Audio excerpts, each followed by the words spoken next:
Hello, आवाज आ रही है क्या?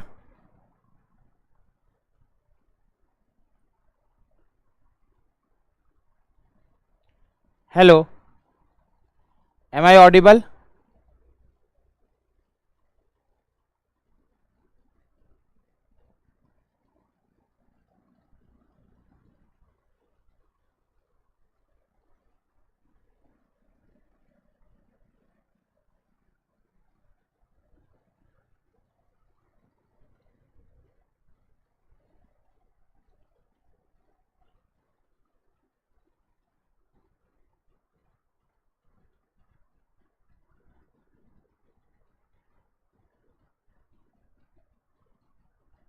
Okay Sukumar, okay. Good evening, good evening, good evening Divyanshu.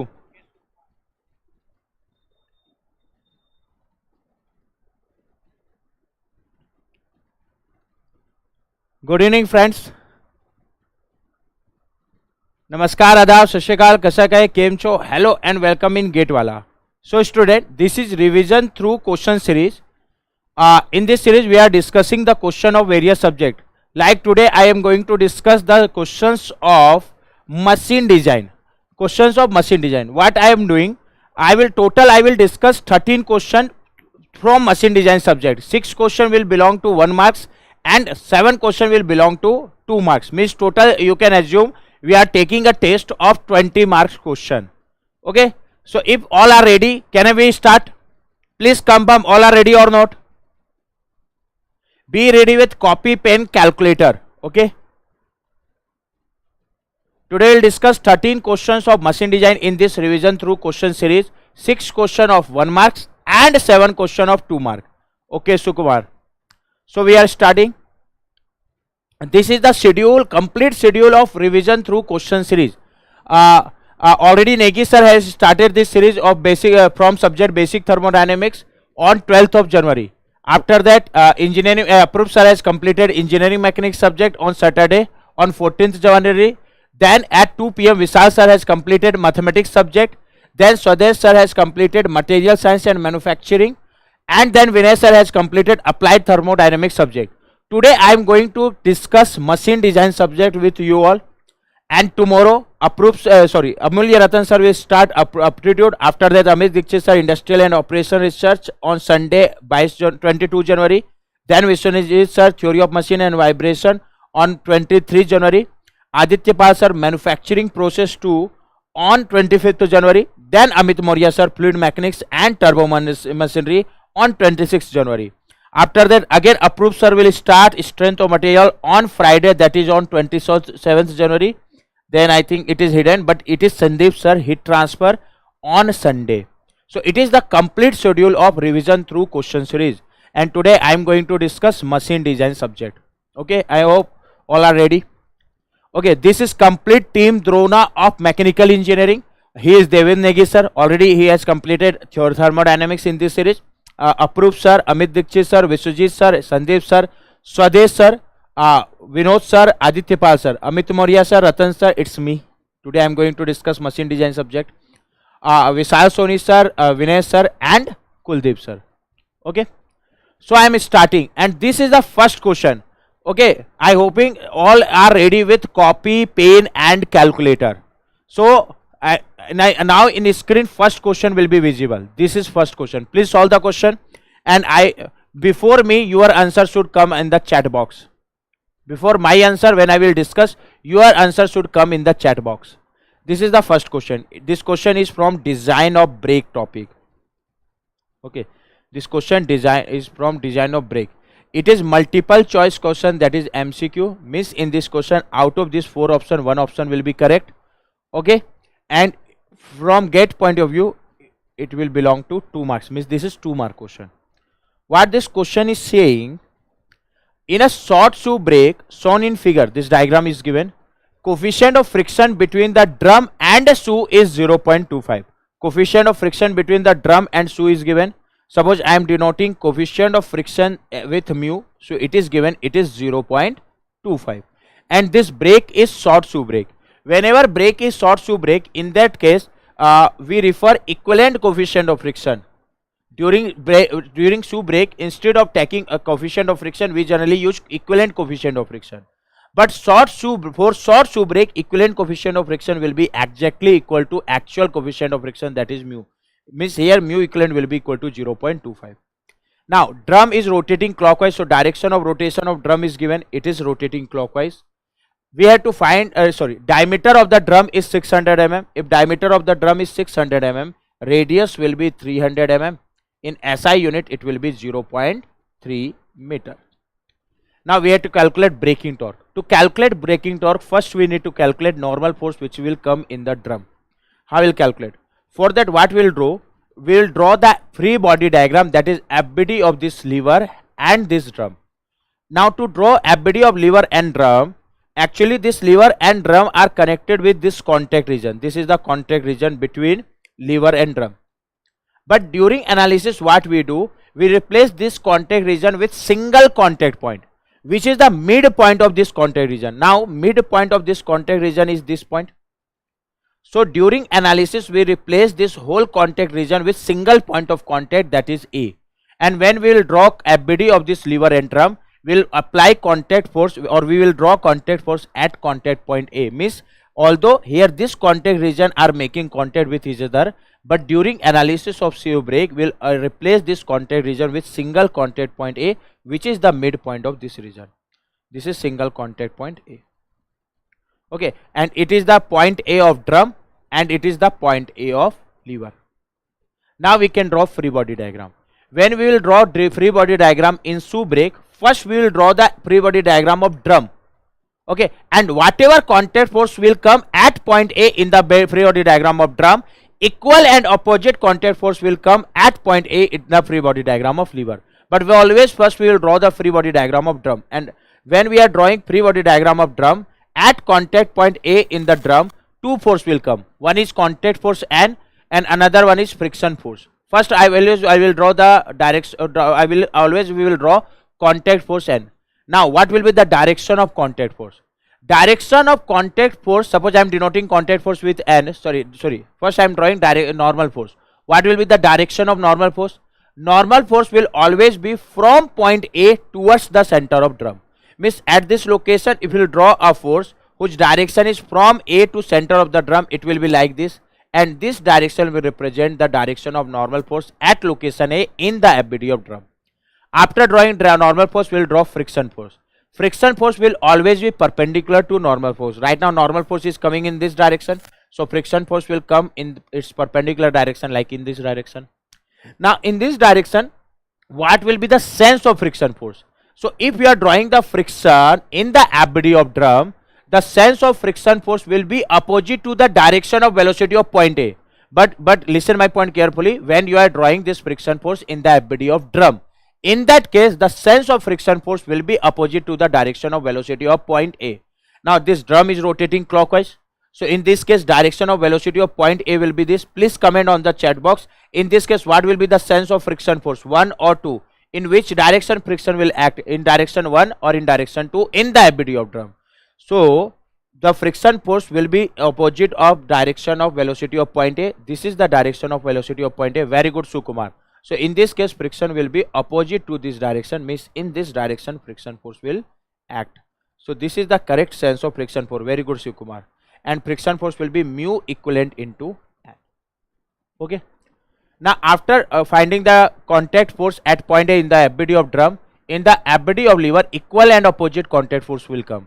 Right now at point A in the FBD of drum, contact force N is acting in this direction. So here contact force N will act in this direction. Friction force is coming in this direction. So here friction force will come in this direction. This is mu equivalent into N. Okay. And after drawing the FBD of lever, what we will do in the FBD of lever,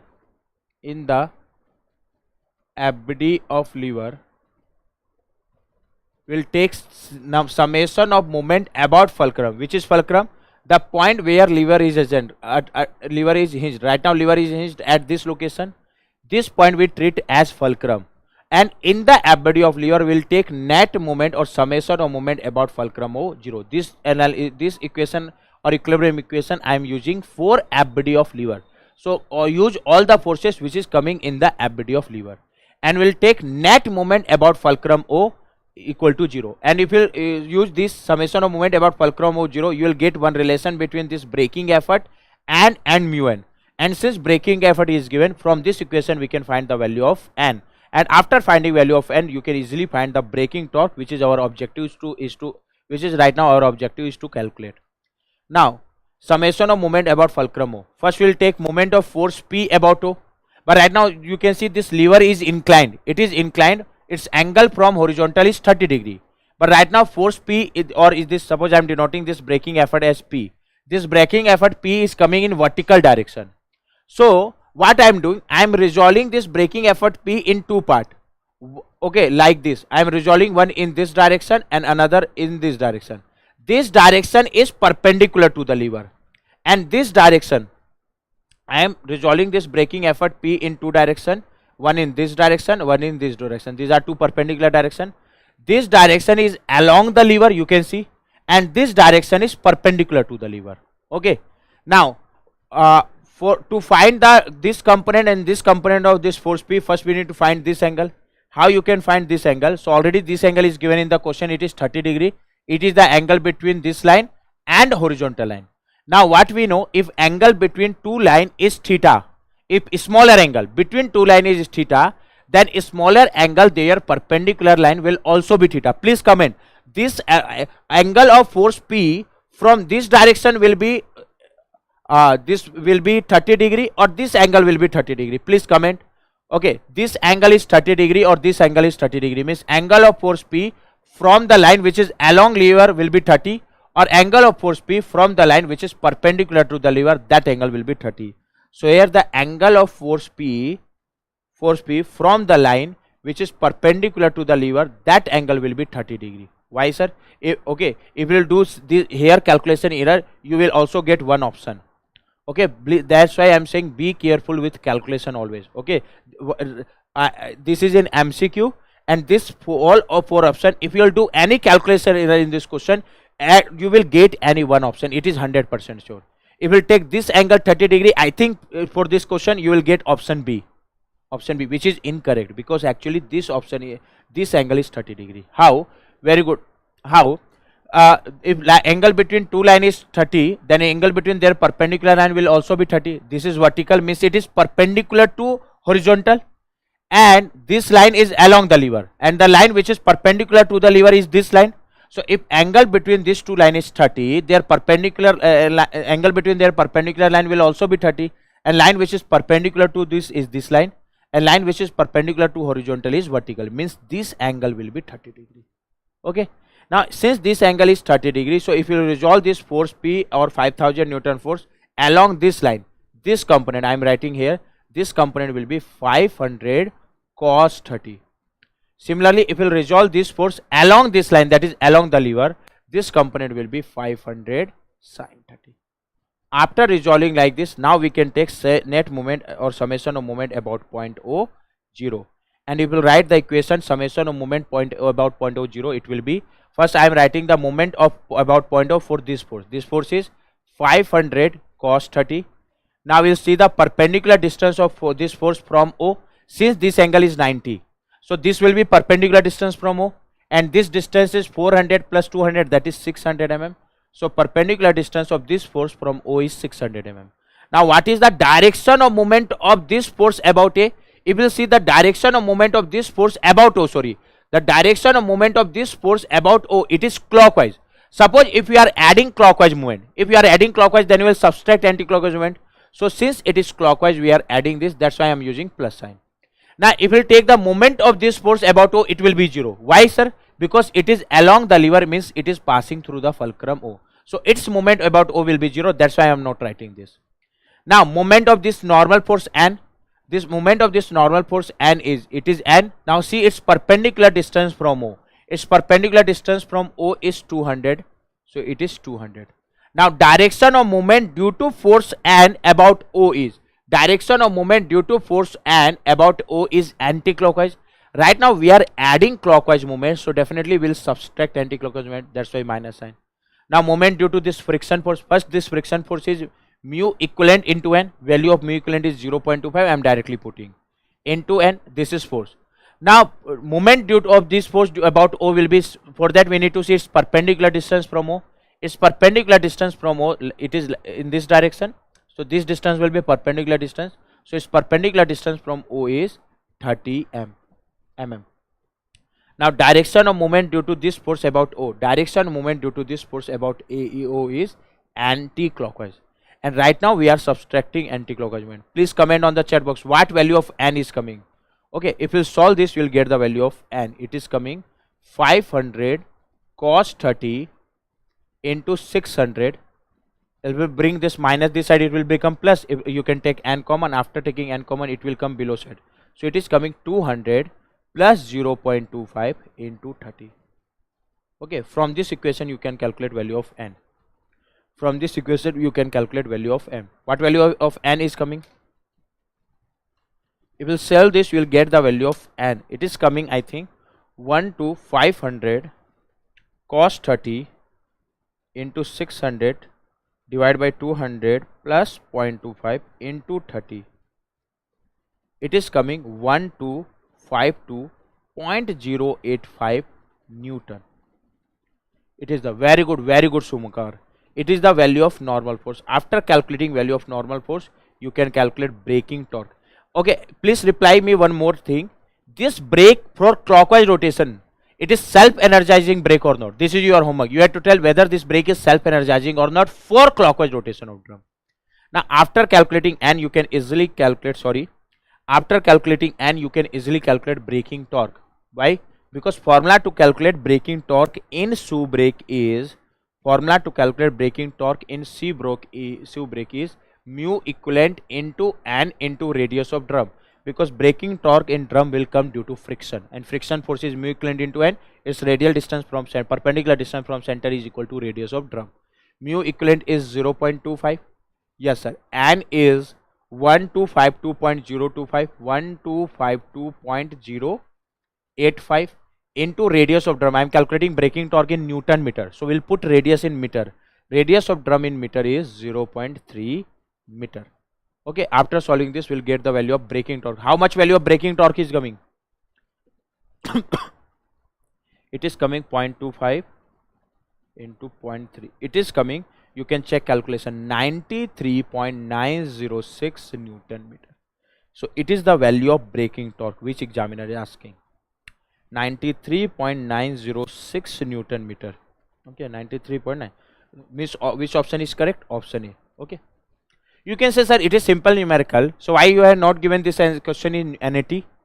Because here all options, if you do any calculation, you will get other options. Like if you will take instead of plus, if here you will use minus sign, you will get one of the result in this option. Okay. Okay. Here similarly, instead of taking this angle 30, if you will take this angle 60, again you will get any one option out of these options. Okay, that's why I have given this question in MCQ, and be very careful with when you are taking movement and when you are resolving this problem. Miss, be very careful with calculation. Okay, be very careful with calculation while solving this question. Okay, very good Sumakar. The braking torque for this question is coming 93.906 Newton meter. Now for this question, your homework is, I am giving some homework. Okay, first where you have to tell for clockwise rotation of drum, this brake is self-energizing or not. Self-energizing or not. Second, also calculate braking torque in this question for anti-clockwise rotation of drum. So I am giving for this question 2 homework to all of you. This is your homework. Okay, I think first question is clear to everyone. Very good, Sukumar. Now we will move to next question, that is question number 2. It is again from brake, because brake is very important topic for gate examination. From last 3 to 4 years, I think in every year at least one question is coming from this topic, that is brake. That's why I have taken 2 questions from this unit. This is numerical answer type question. Okay, NAT, and this question is of 1 mark. Okay, now what this question is saying, a simple band brake is applied. It is simple band brake. Why it is simple band brake? Because you can see one side of this band brake is pivoted at the location where fulcrum is coming. means one side of this band is attached at the location where this lever is hinged. Okay, and when one side of the band is attached or pinned or pivoted the location where lever is hinged or at the fulcrum, that brake is known as simple band brake. So it is the example of simple band brake. Now in a simple band brake applied to a drum of diameter 600 mm. So diameter of the drum is given. It means, can I say radius of drum is also given. It will be half of 600, that is 300 mm. Yes sir.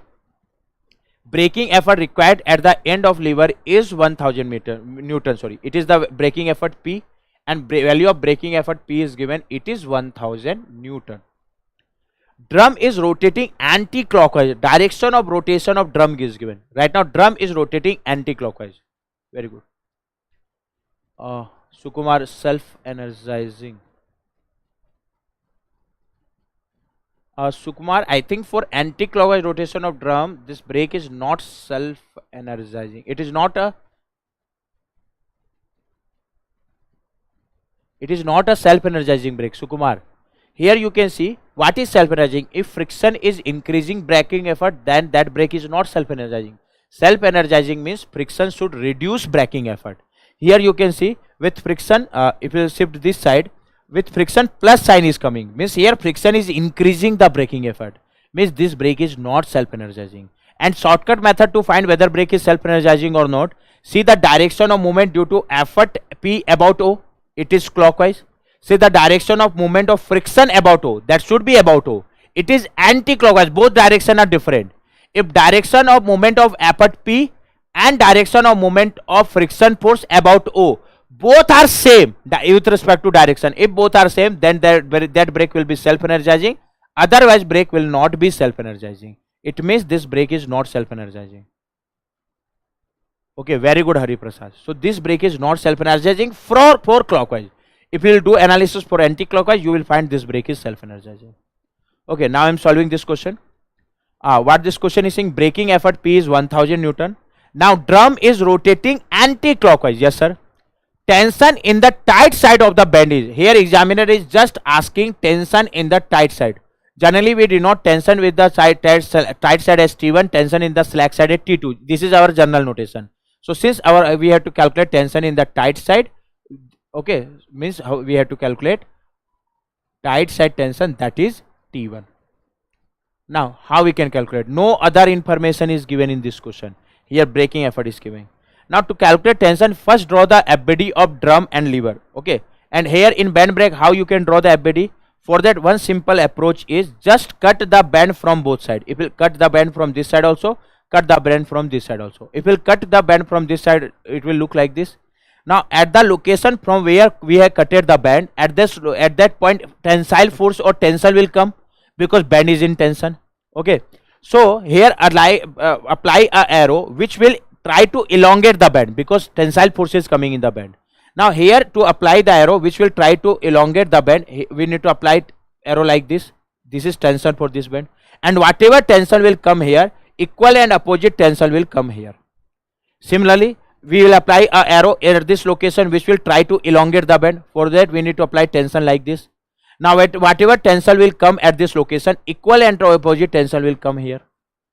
Now we have drawn the tension on both sides of the band. Now we have to find which side of the band will be tight side and which side of the band will be slack side. Tight side tension is known as T1, I am denoting as T1, and slack side tension I am denoting as T2. Please comment on the chat box which side tension will be T1 and which side tension will be T2.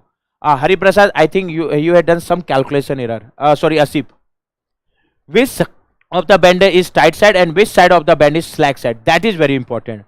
So here I am explaining in band brake how to find which side of the band is tight side and which side of the band is slack side. Okay, this is the combined FBD of drum and band, and it is the FBD of lever. Now when you are finding which side of the band is tight side and which side of the band is slack side, use this FBD, that is combined FBD of drum and band. Now how to find tight side and slack side? First draw the tension of both sides that we have drawn. Now this drum is rotating anti-clockwise. Now suppose first I am finding this side tension, whether it is tight side or slack side, I am using this FBD. So this side band is attached in the drum from this location. Yes, sir. See the velocity of this point of drum. Drum is rotating anti-clockwise. So velocity of this point of the drum is this. Yes, sir. This is the direction of velocity of this point of the drum. Now, the direction of velocity of this side of the drum and direction of tension both are opposite. Now listen my point carefully. In the combined ability of drum and band, if the direction of velocity and direction of tension both are opposite, then that side will be tight side. And if that side is tight side, means the side in which direction of velocity and tension are same, means other side will be slack side. So right now at this location, direction of velocity and tension both are opposite, means it is tight side. It is means left side is tight side. It is tight side means side of tension. It is tight side means side of tension T1. And if it is tight side, the other side will be slack side. Now whatever tension will come at this location, equal and opposite tension will come here. Similarly, whatever tension is coming at this location, equal and opposite tension will come here. Okay, very good, Harish brother. Now here one more point is important. This tension is coming in this direction. It is not vertical direction. If we take summation of moment about this fulcrum O0, you need to take the moment of T1, but it is inclined. So to take the proper moment of T1 about O, we need to find this angle. This angle. Now how you can find this angle? This band will always be tangential to the drum, means this angle will always be 90. Here this is horizontal and this angle is given. This angle is given in the question. This angle is 45 degree, you can check. Yes sir, this angle is 45 degree. Now if angle between two line is theta, smaller angle, then angle between their perpendicular line will always also be theta. Now this line is normal to the circle and this line is tangential to the circle, means this angle is 90. Now this angle is 45 degree. So how we can find this angle? For that, we know if angle between two line is 45, then the angle between their perpendicular line will also be 45. Now the line which is perpendicular to this line is this line. Now the line which is perpendicular to horizontal is vertical. This line is vertical. Means can I say in this diagram, this angle will be 45 degree. Now this complete angle is 90. So if this angle is 45, definitely this angle will also be 90 minus 45, that is 45 degree. Okay. Now we can take the summation of moment about O equal to 0 in the ability of lever. So now take the summation of moment about O equal to 0. Now it will take summation of moment about point O equal to 0. What term will come? First, moment due to force P about O. It will be force P. Its perpendicular distance from O is 500. Now see the direction. Direction of moment of force P about O is clockwise. Suppose we are adding clockwise moment. If we are adding clockwise moment, we need to subtract the anti-clockwise moment. Okay. Now moment due to tension T1. T1 is inclined. Okay. This is horizontal distance, but actually it is inclined. So I will take moment of T1. For that, again resolve this T1 in two directions. One along the lever and another perpendicular to the lever. Okay, if you resolve this T1 along the lever, this angle is 45. So definitely this component will be T1 cos 45. If we resolve this T1 perpendicular to the lever, this angle is 45. So this component will be T1 sin 45.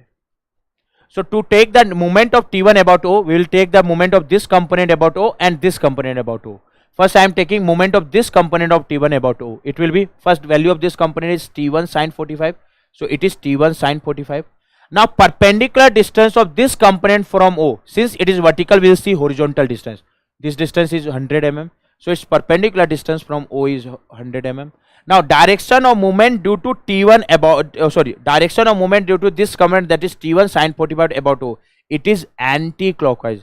Right now we are adding clockwise movement, so we will subtract anti-clockwise movement.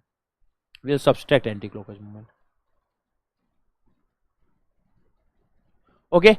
Now moment due to T1 cos 45 about O, it is along the lever. So you can see its perpendicular distance because it is passing through O. So its perpendicular distance about O will be 0, means its moment about O is 0. Okay. Now what about T2?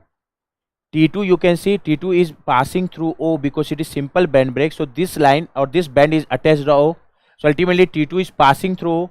Since T2 is passing through O, its moment about O will be 0 because its perpendicular distance from O will be 0. So right now we can say moment of T2 about O is 0. Therefore we need not to write this. So it is the summation of moment about O which is equal to 0. Now here braking effort P is given. Now in this equation only unknown T1 is coming. So from this equation you can easily calculate the value of T1. Please comment what value of T1 is coming. Braking effort P is 1000 Newton into 500. If this part will go this side, it will become plus T1 sine 45 into 100. From this equation, we can calculate the value of T1, and after solving, it is coming 7071. Very good, Asif, very good, Hari Prasad. 7071.06, very good, Sumkumar, Newton. Okay, this is the value of tight side tension. Now, since examiner asking in kilonewton, we'll convert this in kilonewton. So, T1 will come 7.071 kilonewton. So, tight side tension is coming in this case 7.071 kilonewton. Okay. Okay. If suppose examiner also want to know the value of T2, then in this question coefficient of friction should be given, that is mu. If mu is given, then you can use the relation T1 by T2 equal to e to the power mu theta. T1 you have calculated, from this relation you can calculate T2, and after calculating T1 and T2 we can calculate braking torque also. But right now mu is not given, because we are able to calculate T1 simply by using this FBD. We don't require the value of mu to calculate the value of T1. T1 is coming 7.071 kilonewton. Now examiner is asking final answer. Whenever numerical answer type question is coming in GATE, so before putting the final value, see two things always. First, unit in which examiner is asking. Unit examiner is asking in kilonewton, so we'll put final answer in kilonewton, that we have already calculated. Now examiner is saying round off to 1 decimal place, so put the final answer up to 1 decimal place. Now up to 1 decimal place it will be 7.1 if you round off this. So up to 1 decimal place, correct answer is 7.1 kilonewton. If you put 7.0, examiner will give that much of range. Okay, but whenever you are solving the question, always calculate. If examiner asking it up to 1 decimal place, always calculate the solution, calculate up to 3 to 4 decimal place. Finally, when you are putting final answer, put up to 1 decimal place. So up to 1 decimal place, correct answer is 7.1 kilonewton. Okay. Now this is second question, and correct answer for this question is 7.1 kilonewton. Now we'll move to next question. Okay, this question. It is question related to theory of failure topic, or you can also say design against static load. It is MCQ question, means out of this 4 option, 1 option will be correct. It is multiple choice question, and it is 1 mark question. Now what this question is saying, the stress condition at a critical point of a lamina is given. Okay, this stress condition at critical point is given. Yield tensile strength of the material is given. Whenever SIT is written, it is yield tensile strength. Poisson ratio is given 0.25. We have to find factor of safety as per Tresca's theory of failure. Please comment which theory of failure is known as Tresca's theory of failure. Maximum normal stress, or in Tresca's theory of failure, what is the criteria of failure? Maximum normal stress, maximum shear stress, distortion energy, strain energy, or principal strain. Please comment on the chat box. For this question, we have to calculate factor of safety as per Tresca's theory of failure. Okay. First I am drawing the stress condition of the lamina is given. First I am drawing separately this stress condition. What is the stress condition in the lamina? It is 100 0 0 100 0 0 0 minus 60 0 0 0 20 megapascal. This is given in the question. Okay. SYT tensile strength of the material is 400 megapascal. Poisson ratio is also given 0.25. Now for this question we had to calculate factor of safety as per Tresca's. Very good, Sukumar. We had to calculate factor of safety as per Tresca's theory of failure. As per Tresca's theory of failure. Now what is Tresca's theory of failure? It is the name of scientist. Tresca's theory of failure is nothing but it is maximum shear stress theory of failure. Means in Tresca's theory of failure, criteria of failure will be shear stress. And since here criteria of failure is shear stress, that's why in this question first we will calculate the expression of maximum shear stress at the critical point. So it is the stress condition at critical point. Now to calculate maximum shear stress, first we need to calculate principal stress. So first I am calculating principal stress, and here you can calculate value of principal stress directly. Why? This is the diagonal element of stress matrix. This is the. Now if you see this diagonal element, in the corresponding row of and column of this diagonal element, you can see all other values are 0. And if in the corresponding row and column of any diagonal element, all other elements are 0, then that diagonal element will directly give value of principal stress.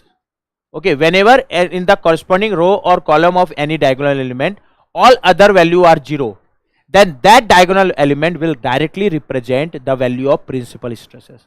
The reason, because these represent the shear stress, and in the plane in which this normal stress is coming, shear stress are 0, and the plane in which shear stress is 0 is known as principal plane, and normal stress of principal plane is known as principal stress.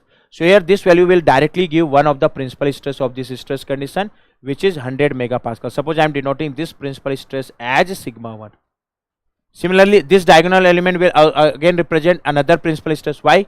If you see the corresponding row and column of this diagonal element, again all other value are 0.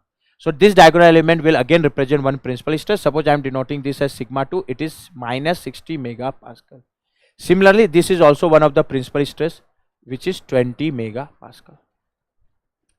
Now, if we know the value of principal stress sigma 1, sigma 2, sigma 3, then we can actually calculate maximum shear stress in this stress condition. What is the formula to calculate maximum shear stress? Formula to calculate maximum shear stress is maximum of mod sigma 1 minus sigma 2 divided by 2, comma, mod sigma 2 minus sigma 3 divided by 2. Here sigma 3 is 0. Okay, Nikita. Here sigma 3 is 0. So sigma 2 minus sigma 3 divided by 2, that is sigma 2 by 2. Mod sigma 1 minus sigma 3 divided by 2. Again here sigma 3 is 0. So it will be sigma 1 divided by 2. And whatever maximum value is coming out of these three values, that will be overall maximum shear stress.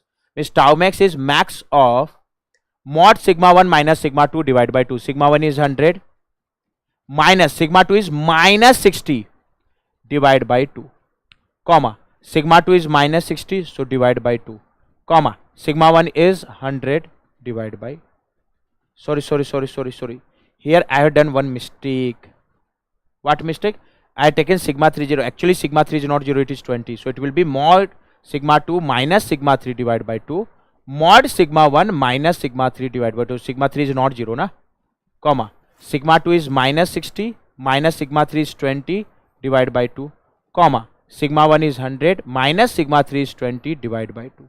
If you solve this, you will get the value of overall tau max. What is the value of overall tau max is coming? Please comment. If you solve this part, max of, this is minus will become plus. So 100 plus 60, 160 divided by 2, it will be 80, comma, minus 60 minus 20, it is minus 80 divide by 2, minus 40, we are writing magnitude, so it will be 40. It is 100 minus 20, 80, 80 divided by 2, it is 40. So maximum value out of this three value is 80 megapascal. So overall maximum shear stress at critical point, it is coming 80 megapascal. Okay. After calculating tau max, we can easily calculate factor of safety by using Tresca's theory of failure, because in Tresca's theory of failure, criteria of failure is maximum shear stress. How we can calculate? So what is the statement of Tresca's theory of failure? In Tresca's theory of failure, criteria of failure is maximum shear stress. It means actual maximum shear stress at the critical point must be less than equal to maximum shear stress under tensile test at the time of failure, and maximum shear stress under tensile test at the time of failure is 0.5 SY2 or SUT. Here strength is SYT. Okay. Now if we are designing, we will replace SYT by SYT upon FY. So this is the design equation as per Tresca's theory of failure. Whenever design is given means all stresses is given, we have calculated actual value of tau max, and our objective is to calculate FOS. Always calculate FOS by taking equal to sign, and if you will take equal to sign, it will become 0.5 SYT divided by tau max. Okay, 0.5 SYT is 400 divided by tau max is 80. If you simplify this, you will get the value of factor of safety for this question, and after solving, it is coming 200 divided by 80, that is 2.5. Okay, so factor of safety for this question is coming 2.5. So correct answer for this question is, correct answer is 2.5. Which option is correct? Option B. Okay, very good, Sukumar. So very good, Asif. So correct answer for this question is 2.5. Now your homework is, in this question again I am giving homework. Okay, this is homework na. Homework is, for this question calculate FOS by Tresca's. We have already calculate FOS by Rankine theory of failure. Rankine means criteria of failure will be maximum normal stress. For this question also calculate by using von Mises theory of failure, that is distortion energy. Von Mises theory of failure. For this question always also calculate factor of safety by using Saint Venant theory of failure. Sand Venet means criteria of failure is normal strain. For this question, also calculate factor of safety by using Haig's theory of failure. So through this one question, you can revise all the theory of failure. This is your homework. Now I am moving to next question. Again, this question is from the topic theory of failure. It is MSQ. It is very good question. It is MSQ. Okay, of 2 marks. It is MSQ of 2 marks. Now what this question is saying? Read the question. These 4 specimens are given. What question is saying? Both yield and compressive strength of the material is 40 megapascal. Both yield tensile and compressive strength of the material is 40 megapascal. Whenever yield strength in tension and compression is given same, means that material is ductile material. Or you can say that material is even material. What is the meaning of even? Even material means if strength in tension and compression are same, that material is known as even material. So in this question, both strength in tension and strength in compression both are given same. So can I say SYT is equal to SYC? Both yield tensile and compressive strength are same. That is equal to 40 megapascal. Now we examiner asking which one or more of the specimen will fail as per Rankine theory of failure. Please write on the chat box. Rankine theory of failure, what will be the criteria of failure? We have to tell which one or more of the specimen out of this 4 specimen will fail as per Rankine theory of failure. Rankine theory of failure we have to tell as per Rankine theory of failure. Yes sir. Now as per Rankine's theory of failure, what is the criteria of failure? Sir, criteria of failure is maximum normal stress. Okay. Now what we'll do here, criteria of failure is maximum normal stress. So if you write the criteria of failure, examiner asking which specimen will fail. So when our specimen will be safe as per Rankine theory of failure. Rankine means criteria of failure is maximum normal stress. Means maximum normal stress under actual stress condition, if it is less than or equal to the maximum normal stress under tensile test or maximum normal stress under compression test, because magnitude of tensile strength and compressive strength is same here. So suppose I am denoting that magnitude as sigma f, because whether you talk about tensile strength, whether you talk about compressive strength, both are same. So suppose I am representing this strength as sigma f. Okay. So if actual maximum stress is less than equal to tensile strength of the material, then our material will be safe as per Rankine theory of failure. Means when it will fail? It will fail when actual maximum normal stress in the material is more than tensile strength of the material. Okay, that is sigma f, or more than compressive strength of the material. What we will do in this question, we will calculate the magnitude of maximum normal stress for each specimen, and the specimen for which this value is less than sigma f, that specimen will be safe, and the specimen for which this value, that is sigma max, is more than sigma f, that specimen will fail. Okay, I am checking a sip. So we will check for one by one. First I am checking for specimen 1. Calculate maximum normal stress for specimen 1. Right now this specimen 1 is subjected to 1D tensile force. It is, suppose I am denoting this force as P. It is 40 kilonewton in Newton. It will be 40,000 Newton. Diameter of this specimen is 4 centimeter in mm. It will be 40 mm. Now if you calculate stress at the critical point. Right now it is subjected to axial tensile force P. Right now in this whole bar or beam, axial force is same, because no lead node is coming between AB portion. Area of bar is also same. Means can I say in this case axial force in each cross section of bar is same, area is also same. So normal stress in each cross section of bar AB will also be same. So suppose you can take any point as critical point. Because formula to calculate normal stress, suppose this cross section is critical, you can take any cross section as critical because axial force and area are same. Now in this cross section, suppose this point A is critical, you can, in this cross section you can take any point as critical point, because stress due to normal for axial force in each point of the cross section will be same. So suppose I am referring this point A is critical, at this point A tensile stress will come. Suppose its value is sigma, it will be axial force which is 40,000 Newton, divided by area which is pi by 4 d square, d is 40 mm, so 40 square. So this value of sigma for specimen 1, it is coming pi by 4 d square. Be careful with calculation. Inverse into 40,000. It is coming 31.83 megapascal.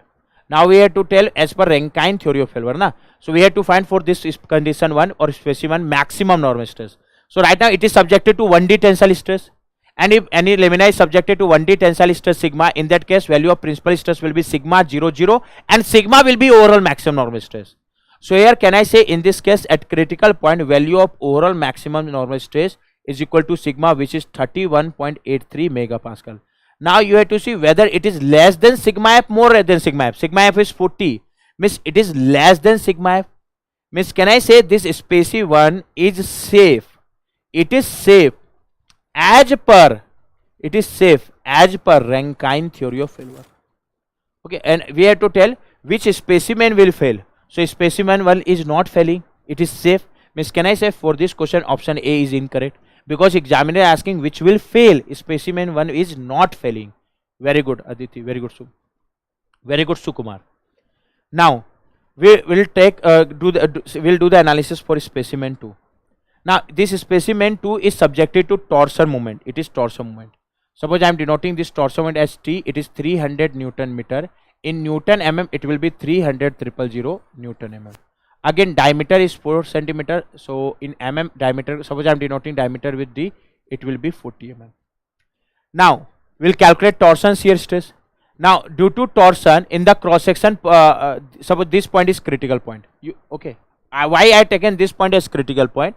In case of torsion, how to select critical? So first find the critical cross section. Right now torsion moment of each cross section are same, because only this torsion load is coming. So you can take any cross section as critical cross section. Suppose I am taking this cross section as critical. Now in this cross section the fiber where torsion shear stress will be maximum, that will be critical point. Now formula to calculate torsion shear stress due to torsion moment is T upon J into small r. Now the point where value of R is maximum, that is R is equal to R max, that will be critical, and R will be maximum for outer layer. So here any point of the outer layer of this cross section will be critical. So if I can take any point of the outer layer as critical, so I am taking top point as the critical. Suppose this top point is point A. Now we will calculate the stress condition at point A. At point A torsion shear stress will come.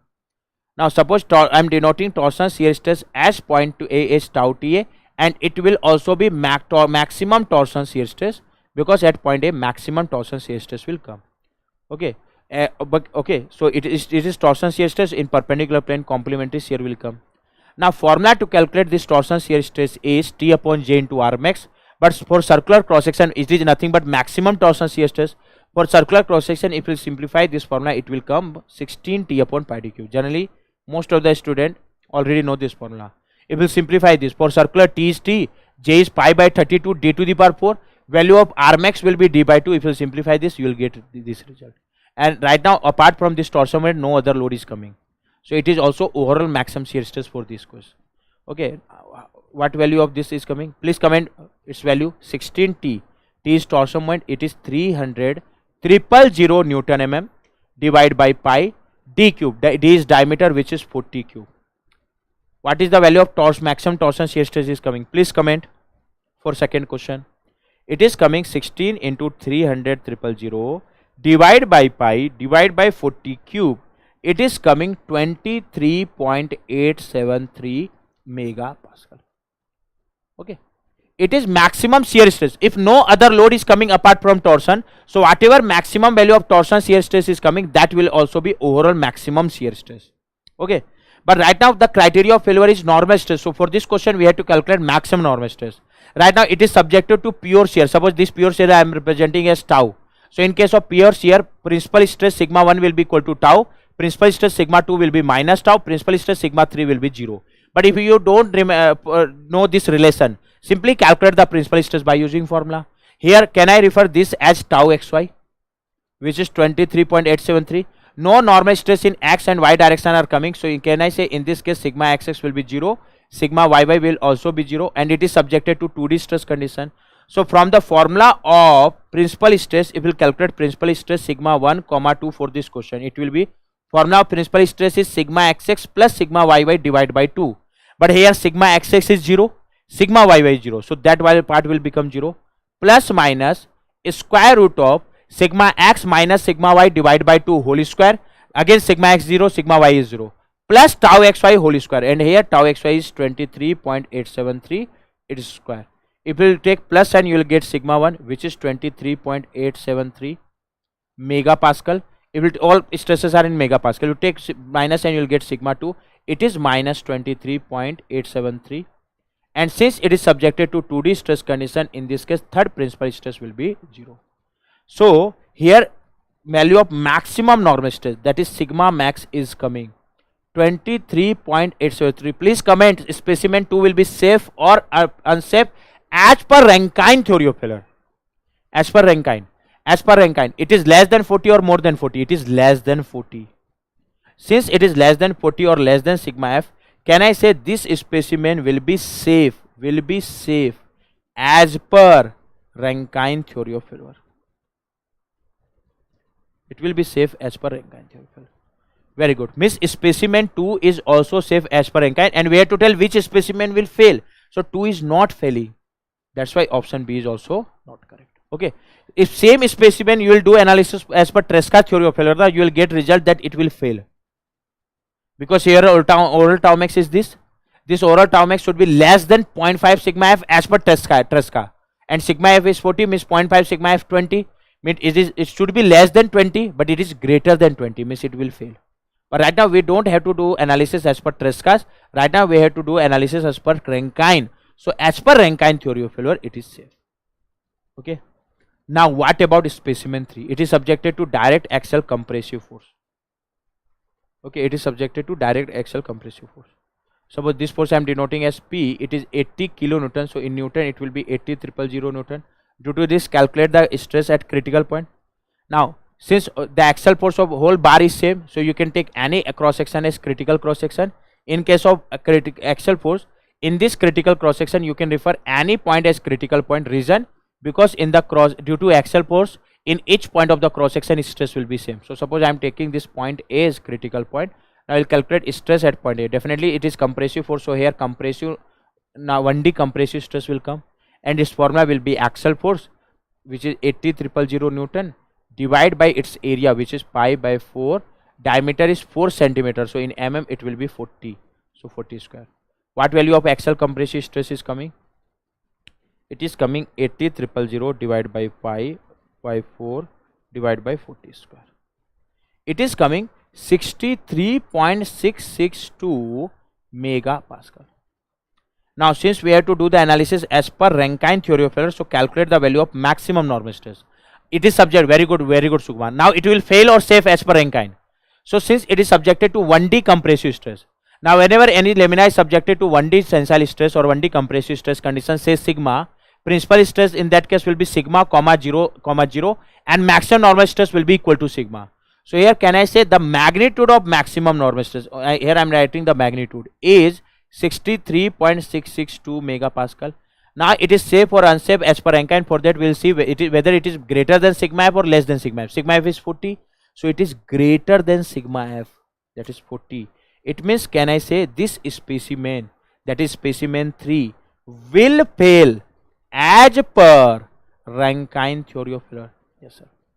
Very good Sukumar. So this specimen, that is specimen 3, will fail as per Rankine theory of failure. And we have to tell which specimen will fail as per Rankine. Means here this option C is correct.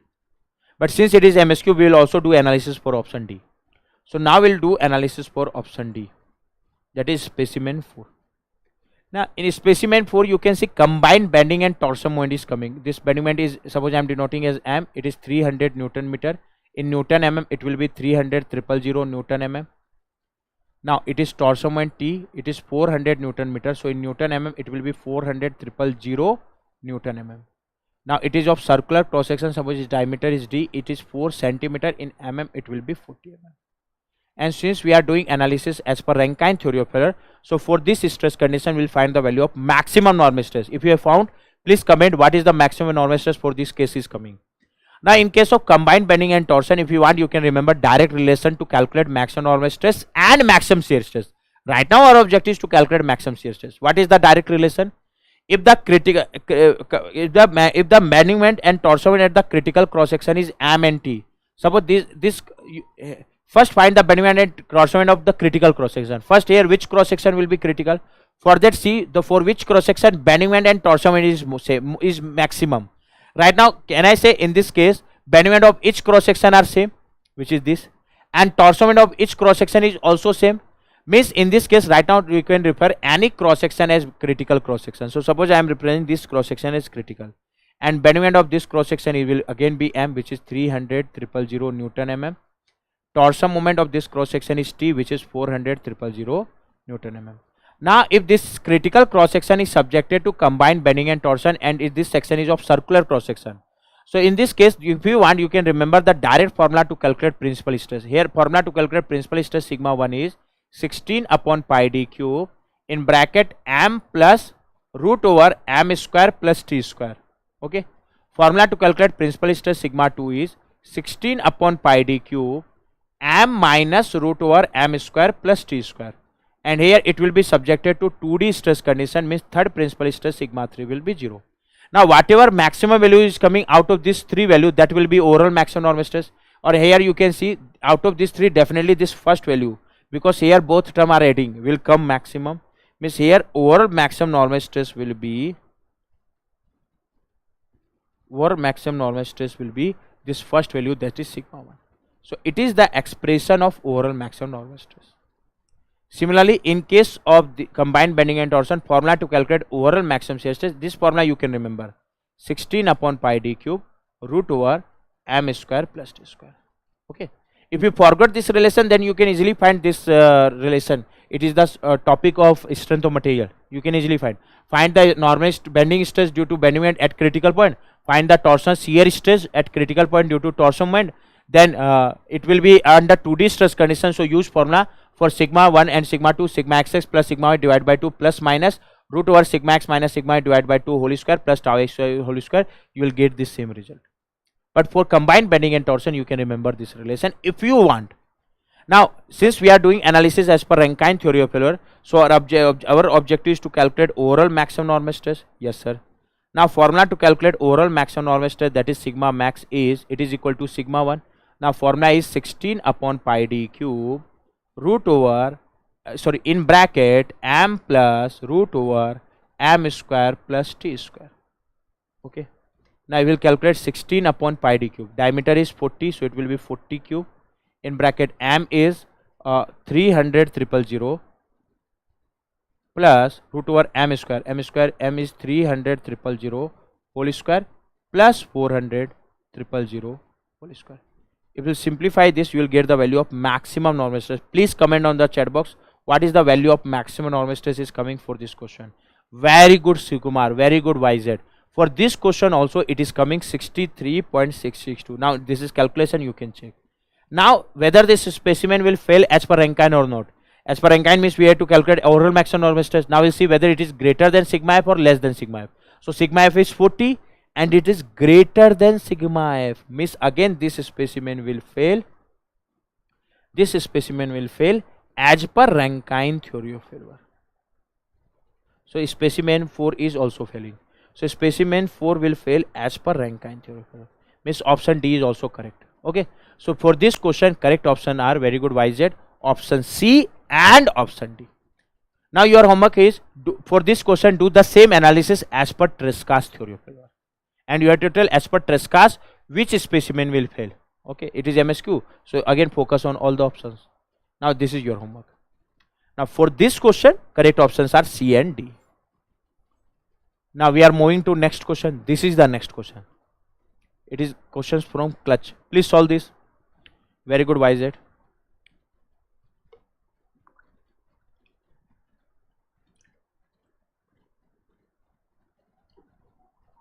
What this question is saying, it is numerical answer type question, NAT.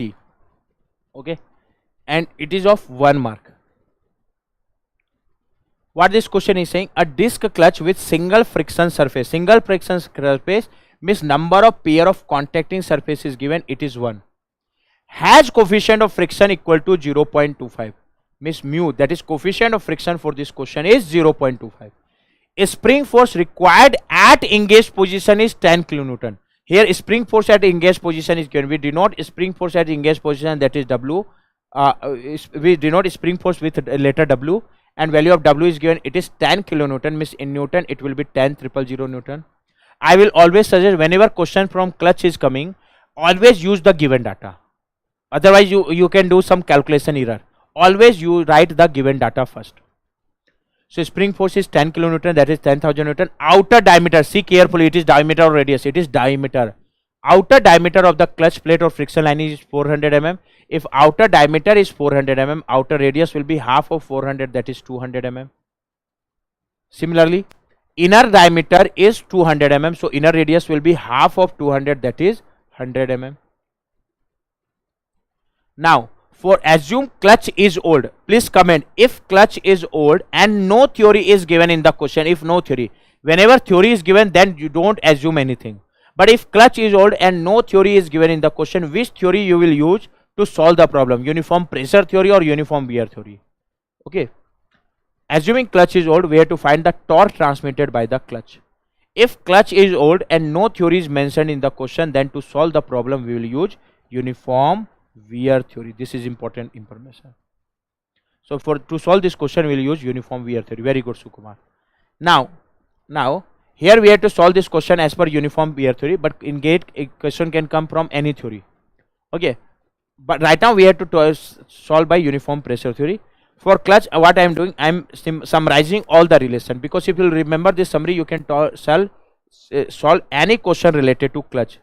So I am dividing this summary in 3 parts. I will solve this question. If you understand this summary, you can solve any problem related to clutch. Now in clutch, generally I am doing this for plate clutch. In clutch, generally examiner can ask 2 things, or okay, one is spring force at engaged position, like here spring force is given. Second, torque transmitted. Now formula to calculate spring force at engaged position in terms of integration. Why I am writing in terms of integration? Sometimes instead of giving any theory, examiner will give relation between pressure and R. If relation between pressure and R is given, no theory is required, you can solve the problem easily. Now formula to calculate spring force is pressure P into 2 pi R dr and integration of this. Okay, for plate clutch. Okay, how you can remember this formula? Simply remember the spring force of the strip. It will be P into 2 pi R dr. Integrate this, you will get the result of W. Now similarly, formula to calculate torque transmitted, it will be N into, N means number of pair of contacting surface, into mu into P into 2 pi R square dr. How you can remember this? First, remember in torque always a number of pair of contacting surface will come. Apart from it is the torque transmitted by one contacting surface. For that, how you can write? Pressure force on strip is P into 2 pi R dr. Friction force will be into mu.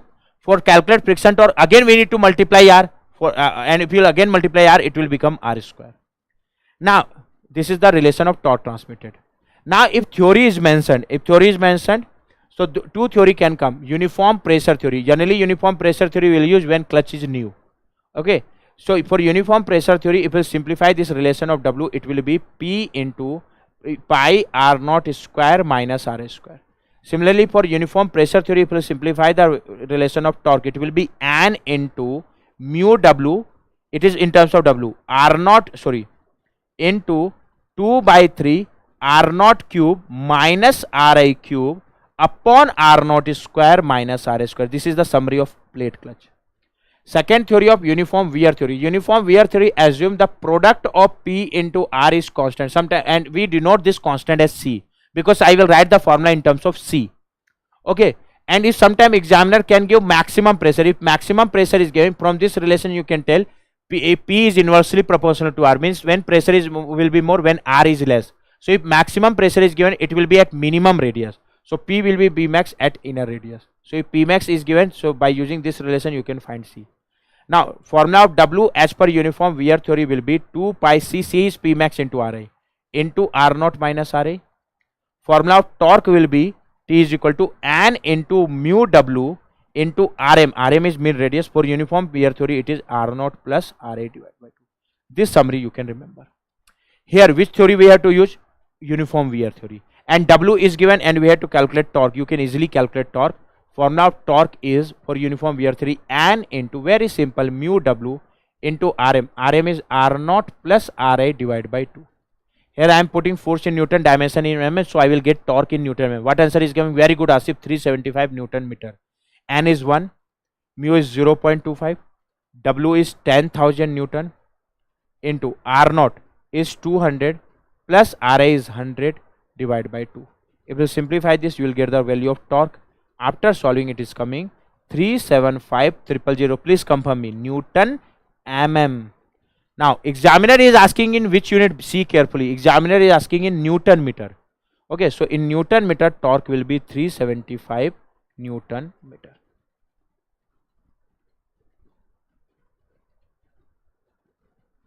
Okay, 370. So correct answer for this question is 375. Okay, again I am saying, whenever you are solving numerical answer type question, be careful. Be careful. Always see while putting the final answer in which unit examiner is asking answer. Here examiner is asking in Newton meter, so put in Newton meter. If examiner is asking kilonewton meter, put in kilonewton meter. But always see once again when you are putting final value in which unit examiner is asking in answer. Okay, so this is question. Now we'll move to next question. This is the summary for plate clutch. Here I am writing plate clutch.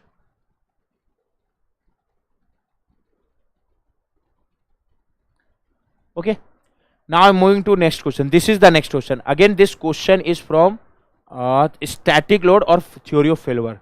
Okay, it is NAT question, and this question of 2-mark question. What this question is saying? Listen. What question is saying? A thin cylindrical pressure vessel of diameter 1 meter is subjected to internal pressure of 1 megapascal. It is thin cylindrical pressure vessel, and diameter of this thin cylindrical pressure vessel is given. It is 1 meter. So in mm it will be 1000 mm. Yes sir. Is subjected to internal pressure of 1 megapascal. Here internal pressure P is coming 1 megapascal. It is given in the question. Along with that, in this pressure vessel, axial compressive force is also acting, which is 600 pi kilonewton. If you convert this, suppose I am denoting this axial compressive force as F. So F is given, it is 600 pi kilonewton. If you convert this, okay, don't forget to take this pi. Pi is also written in the question, in this information. If you convert this in Newton, it will be 600,000 pi Newton. Now factor of safety is 2. Whatever design we have to do, that design we have to do with using factor of safety 2. We have to find thickness of the cylinder. Suppose I am denoting thickness of the cylinder as T as per von Mises theory of failure. Please comment on the chat box. As per von Mises means which theory, which will be the criteria of failure? Normal stress, shear stress, distortion energy per unit volume, strain energy per unit volume, or normal strain. We have to find thickness of this cylinder as per von Mises theory of failure. We have to find thickness as per von Mises. Now in von Mises criteria of failure is distortion energy per unit volume. Now use distortion energy per unit volume. Very good Asif. First you need to find the principal stresses at the critical point. So to use this theory, first we need to find the principal stress at critical point. Okay, so first I am finding the principal stress at critical point. Whenever question from thin cylinder is coming, this analysis you have studied in strength of material. Whenever principal stresses in whenever questions from thin cylinder is coming, whenever question from thin cylinder is coming, in that thin cylinder, if thin cylinder is subjected to internal pressure P, it is net internal pressure.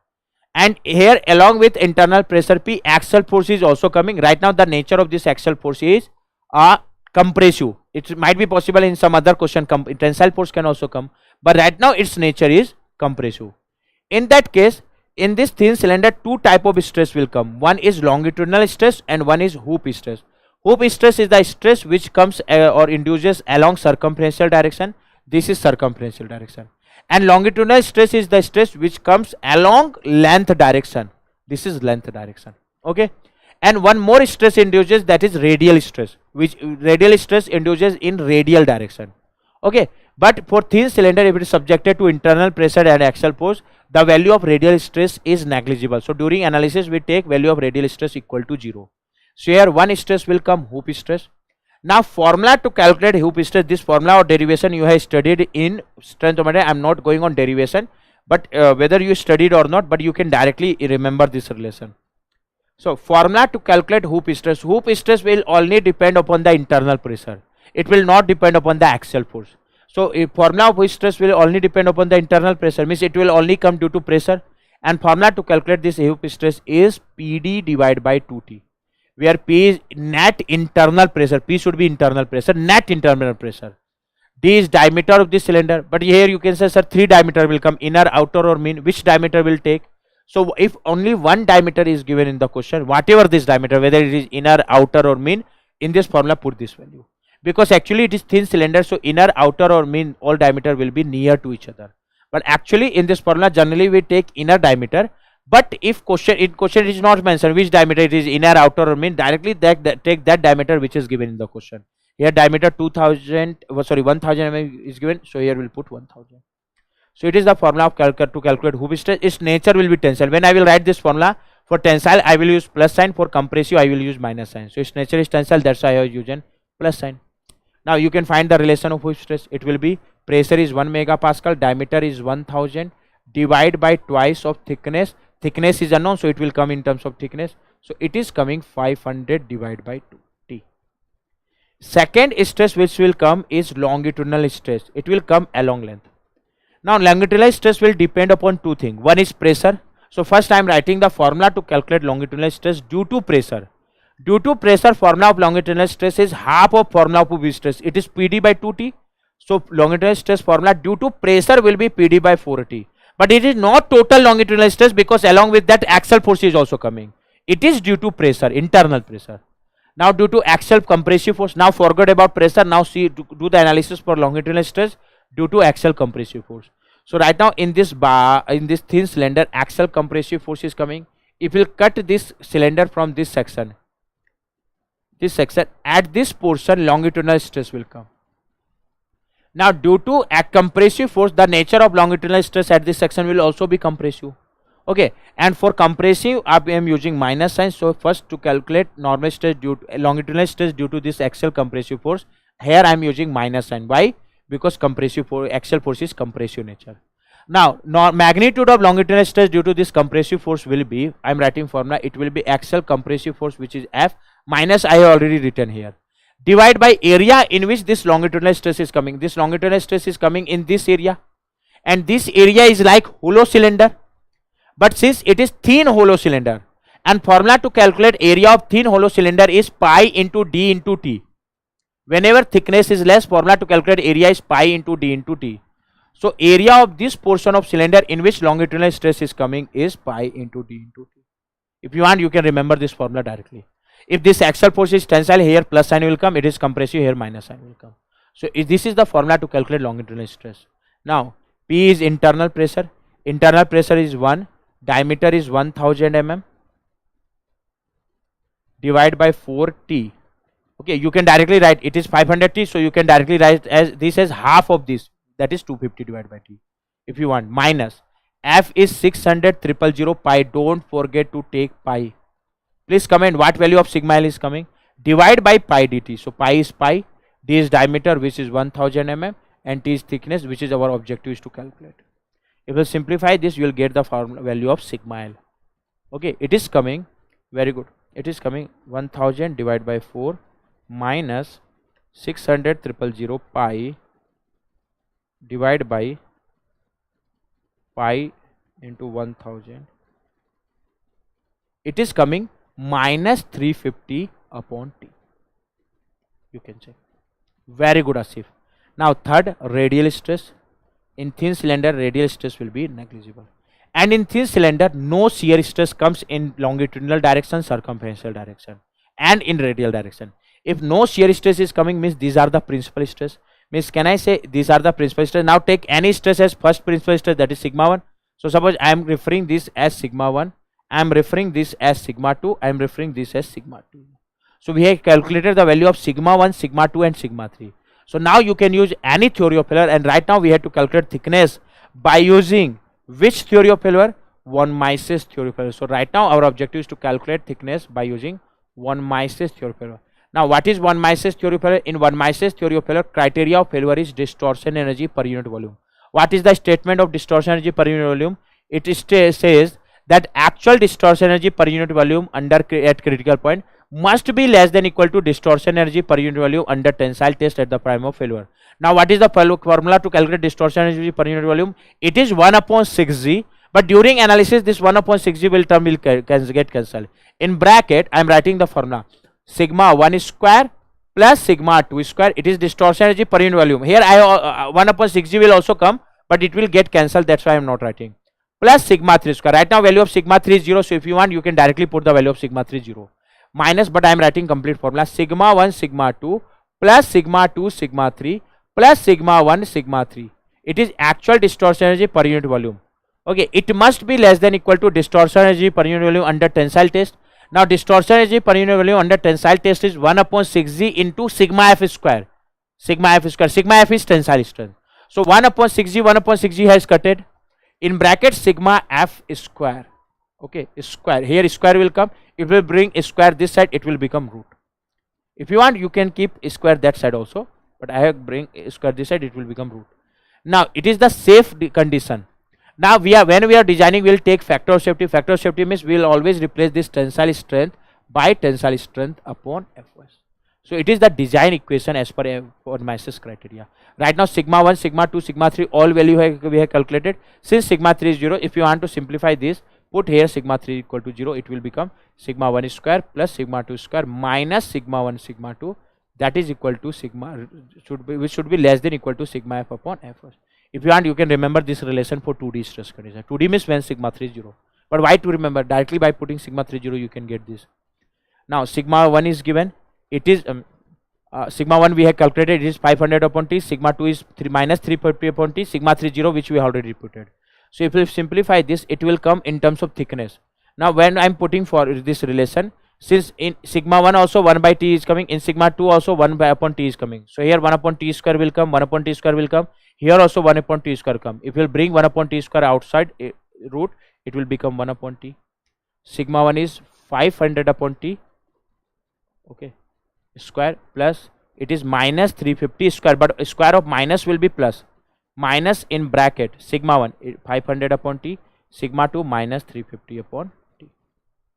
That must be less than equal to sigma f tensile strength, which should be given in the question. Tensile strength is 500 megapascal. Okay, tensile strength is given in the question. It is 500 megapascal. So 500, and we have to do this designing with factor of safety 2. You can see in this equation only one unknown t is coming. Please comment what is the value of t is coming. You can calculate t. Okay, be careful with calculation. First calculate this part. It will be 500 square minus square will be plus 350 square. This minus and minus will become again plus 500 into 350, then square root. It is coming 739.9324 divided by t. It must be less than equal to 500 divided by 2, that is 250. From this, if you will calculate limiting value of t, calculate limiting value by taking equal to sign. It is coming 2.96 mm. You can check calculation. Okay. Now, if you want to use non-equal sign, actual t should be greater than this, or limiting value we have calculated. Now, actual t should be greater than this or less than this. So, to be on more safer side, actual stress should be less. When actual stress will be less? When t is more. So, actual t should be either equal to this or more than this. Very good, Suman Kumar. Limiting value is 2.96 mm. Okay. So correct answer for this question is 2.96 mm. Now we have to put final value with 2 decimal place, and we have calculated up to 2 decimal place. So up to 2 decimal place, correct answer for this question is 2.96 mm. Very good, Aditi. Very good. So correct answer is 2.96 mm. Okay. So we have solved this question also. Now your homework is calculate the value of thickness for this question by Rankine theory also and by Tresca's theory of failure also. So your homework is you have to calculate the value of safe thickness. This is homework, na?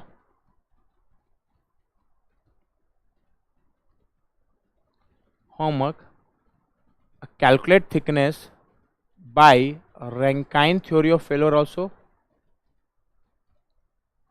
and calculate thickness by Tresca's theory of failure. This is your homework. Okay. Now I am moving to next question. This is next question. This question is from design against fluctuating load topic. This question is MSQ, multiple select question of 1 mark. Please, very simple question. What this question is saying? Very good, Aditi. Very good. What will be answer? You can directly tell what will be the answer of this question. Please comment.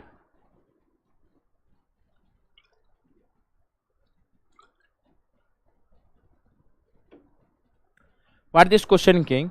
The critical point of a specimen is subjected to repeating tensile stress condition. The maximum value of tensile stress is 100 megapascal. Which one or more of the following condition are correct? Now here first what examiner is saying, it is subjected to repeated tensile stress condition. What is the meaning of repeated stress? Whenever stress is fluctuating at any critical at any point, means that is fluctuating stress condition. Now if the minimum value of that fluctuation is 0, that stress condition is known as repeated stress condition. That's why here minimum value is not given. The stress which is fluctuating at critical point. Okay, suppose it is fluctuating from sigma 1 to sigma 1, sigma 2. Sigma 1 is mathematical minimum value, sigma 2 is mathematical maximum value. When the value of mathematical minimum value at the fluctuating stress condition at critical point is 0, then that stress condition is known as repeated stress condition. And suppose if repeating stress condition is coming which is varying from 0 to sigma, because repeating means minimum value will be 0, means can I say sigma is the maximum value of that fluctuation? So here maximum value of that fluctuation is given, it is 100 megapascal. Means can I say in this case examiner is saying that stress is fluctuating from 0 to 100 megapascal. Means its mathematical minimum value is 0 and mathematical maximum value is 100. Means what information is given in the question, that since it is repeated, this mathematical minimum of fluctuation of stress is 0 and mathematical maximum value of fluctuation of stress is plus 100 megapascal. Now which one or more of the following option are correct? In option A, examiner asking amplitude stress, means our first objective is to find amplitude stress. It is MSQ, means in this question more than one option can be correct. Second, examiner asking mean stress, means second objective is to calculate mean stress. Third, examiner asking stress ratio, means stress ratio I denote as R. So third objective is to calculate R. First is amplitude, fourth objective is to calculate amplitude ratio, that I am denoting as capital A. Okay. Now through this one question we will get to know the formula to calculate amplitude, mean stress ratio, amplitude ratio all. First, our first objective is to calculate amplitude stress. Now formula to calculate amplitude stress is mathematical max stress minus mathematical minimum divided by 2. Right now mathematical max is 100 minus minimum is 0 divided by 2. If we calculate amplitude stress, it is coming 50 megapascal. So amplitude stress for this question is 50 megapascal. So option A is correct or incorrect? Option A is saying amplitude stress is 50, means A is correct. Very good, Asif. Now second we have to find mean stress. Now formula to calculate mean stress is mathematical max plus mathematical minimum divided by 2. Right now the value of mathematical max is 100 plus minimum is 0 divided by 2. Again if you calculate mean stress, it is coming 50. For repeated stress condition always amplitude and mean stress will come same, because this minimum value is 0.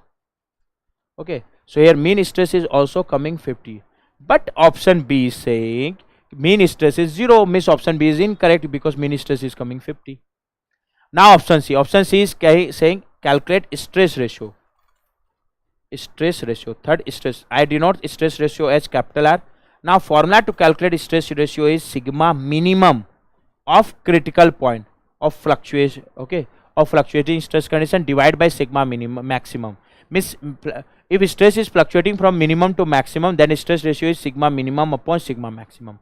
Right now value of sigma minimum is 0, sigma maximum is 100, so it is coming 0 divided by 100, that is 0. Means stress ratio R is coming 0. Okay, stress ratio R is coming 0. So this option C is asking our stress ratio, 0 is mentioned and it is coming 0, means option C is also correct. Now in D we have to find amplitude ratio. What is amplitude ratio? Amplitude ratio I denote as capital A. Amplitude ratio is sigma amplitude upon sigma mean. Right now the value of both sigma amplitude sigma mean both are 50, means same. So here for this question if we calculate amplitude ratio, it will come exactly equal to 1, because both sigma amplitude and sigma mean both are 50. So for this question amplitude ratio is 1, but this option D is saying amplitude ratio is infinite, means again it is incorrect. So correct answer for this question are option A and option C. Very easy. Very good Sukumar, very good Asif, very good Aditi. Okay, correct answer are A and C. Very good. Now I am moving to next question. This is next question. Again, this question from design against fluctuating load. It is very good question. Okay, this question is numerical answer type question. First point of 2 mark. What this question is saying, a simply supported beam of length 1 meter, length is given, length and circular cross section is subjected to transverse point load or concentrated load at the center, which fluctuate from 10 kilonewton to 20 kilonewton. So here I am drawing first diagram. What question is saying, a simply supported beam. Here I am drawing a simply supported beam.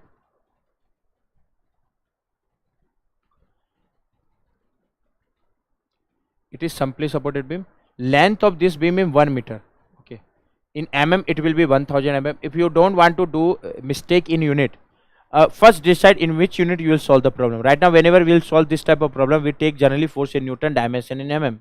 So this length is given in meter. Directly convert this in mm. So it will be 1000 mm. Now, and the center of this beam fluctuating transverse. Transverse load means for horizontal beam, transverse load will be vertical. So at center we have to apply transverse load, which is vertical, 500 mm. This distance will be okay. Now, sir, you can say why you are applying in downward direction. So it is your will, either apply in downward or upward. Generally in beam we apply load in downward direction. That's why I have applied in downward direction. Now this transverse load is fluctuating from 10 kilonewton to 20 kilonewton. So suppose I am denoting this load as P, and this load is P is varying. It is given in the question. This load P is varying from 10 kilonewton means 10,000 Newton. It is the mathematical minimum value of load, to 20 kilonewton, that is 20,000 Newton. It is the mathematical maximum value of load. Okay. Okay. Cross section of the beam is circular. So suppose cross section of beam is the circular. Here I am drawing the cross section. It is circular, and suppose I am representing the diameter of this circular cross section as D. Diameter of the cross section is given in the question, that is D is given, it is 70 mm. Now yield strength is 400 megapascal, endurance strength is 300 megapascal. So yield strength, that is SYT of the material, is 400 megapascal and endurance limit or is 300 megapascal. Now here no factor related to correction of endurance limit is given. Means no modifying factor which will correct the endurance limit is given. So they simply assume whatever endurance limit is given in the question, that is corrected endurance limit, which is 300 megapascal. Okay, now factor of safety as per Soderbergh criteria. So here we had our objective is to calculate factor of safety as per which criteria? Soderbergh criteria. By using whatever criteria you are using for solving the problem, for that first you need to calculate amplitude stress and mean stress of the critical point. So here our objective is to calculate amplitude and mean stress of the critical point. For this type of question, what you can do, first assume this load is P and consider this as static load first.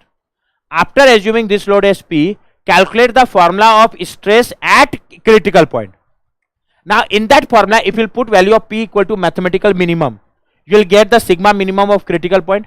Similarly, P equal to mathematical maximum, you will get the sigma max of critical point. After calculating sigma minimum and maximum critical point, you can find amplitude and mean stress. Okay, because formula to calculate amplitude stress is max plus minimum divided by 2. Sorry, formula to calculate mean stress is max plus minimum divided by 2. Formula to calculate amplitude stress is maximum minus minimum divided by 2. One more way you can find amplitude and mean stress. Calculate the formula of stress of critical point in terms of P. After that, directly in that formula, put the value of P amplitude. So you will get the sigma amplitude of critical point. Put the value of P mean. You will get the sigma mean of critical point. For that, calculate the value of amplitude load or mean load by using this fluctuation. I will use this approach. First, I will calculate amplitude and mean load at critical point. Amplitude and mean value of load of this fluctuation of load. And in the formula of stress of critical point, I will put P equal to P amplitude, will get sigma amplitude. P equal to P mean, will get sigma mean. If you calculate the value of P amplitude will be, formula to calculate amplitude load is maximum minus minimum divided by 2. Here maximum is 20,000 minus minimum is 10,000 divided by 2. If you simplify this, you will get the value of P amplitude. It is coming 5,000 Newton. So it is P amplitude. Now similarly, we will calculate P mean. P mean is maximum plus minimum divided by 2. maximum value of P is 20,000 plus minimum value is 10,000 divide by 2. If you simplify this, you will get the value of P mean.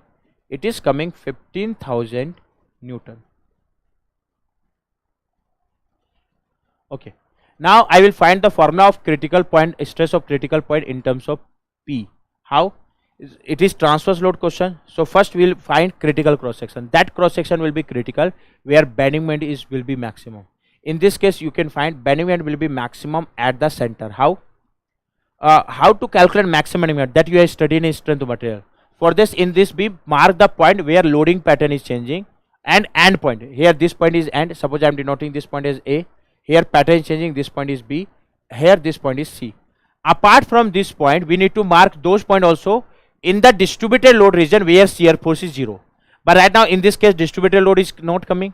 And since distributed load is not coming, means since no distributed load region is coming, so we need not to consider this point.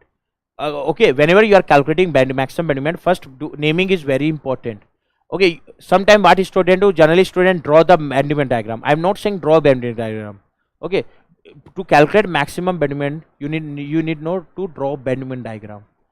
Only what you need to do, mark the important point. What are the important point? End points, the points where loading pattern is changing. That marking we have done. If distributed load is coming in any region, in that region mark those points where shear force is 0. But right now no distributed load is coming, so this naming is sufficient. Now calculate the bending moment at this point. Whatever maximum value will come, that will be the value of maximum bending moment. Okay. For that we need to calculate reaction of the support. If we calculate reaction at left and right support, it will be P by 2 because it is symmetric loading case.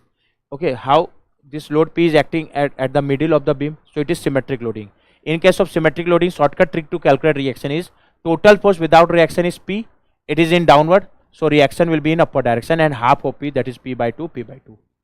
Now if you calculate bending moment at A and C, it will be 0.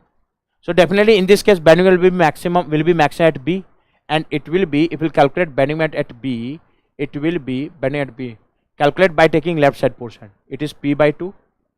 Its perpendicular distance from B is 500. It is upward. So suppose for whenever we are calculating bending moment, standard sign convention is whenever force is upward, use plus. Whenever force is downward, you use minus. But that is sign, here sign convention is not much important. Here magnitude is important. Okay, so it is coming 250 P and it is maximum. So can I say in this case this section will be critical cross section because here bending moment is maximum and value of maximum bending moment at this critical cross section is 250 P. Now in this critical cross section, which point will be overall critical? So formula to calculate bending stress due to bending moment is M upon I into Y. That point will be overall critical where value of Y is maximum, because when Y is maximum, stress will be maximum. Now value of Y max above neutral axis will be at top fiber, and at top fiber value of Y max will be equal to D by 2. Below neutral axis, while Y will be maximum at bottom fiber, it is again D by 2. So here either you can take point A as critical and or point B as critical, because both A and B value of Y is maximum. Generally if 2 point is coming, like here A and B is coming, where value of Y is maximum, so generally we will consider that point as critical point which is in tension, because generally most of the material will be weak in tension as compared to compression. If value of Y at both point are same, consider that point which is in tension. Right now this beam is subjected to sagging bending moment because it is come positive. During sagging, tensile stress will come at below neutral axis, which is point B. But by mistake, if you take point A in tension, then also there will be no difference in final answer. But here actually point B is in tension. So now we'll calculate bending stress at point B. First write the formula in terms of P. So whatever formula of bending stress at point B will come, that will be the stress of critical point. And it will be use formula M upon I into Y. So to calculate this sigma, we'll use formula M upon I into Y of point B. Here I am writing sigma. M is bending moment, which is 250 P. I is area moment of inertia of neutral axis for circular cross section. I will be pi by 64. D to the power 4. Diameter is given. Diameter is 70, so 70 to the power 4 into point B, Y of point B. Y means distance of point B, vertical distance or perpendicular distance of point B from neutral axis. It will be half of diameter. Diameter is 70, so it will be 70 divided by 2. If you simplify this, you will get the expression of sigma. In terms of P, it is coming 250 into 30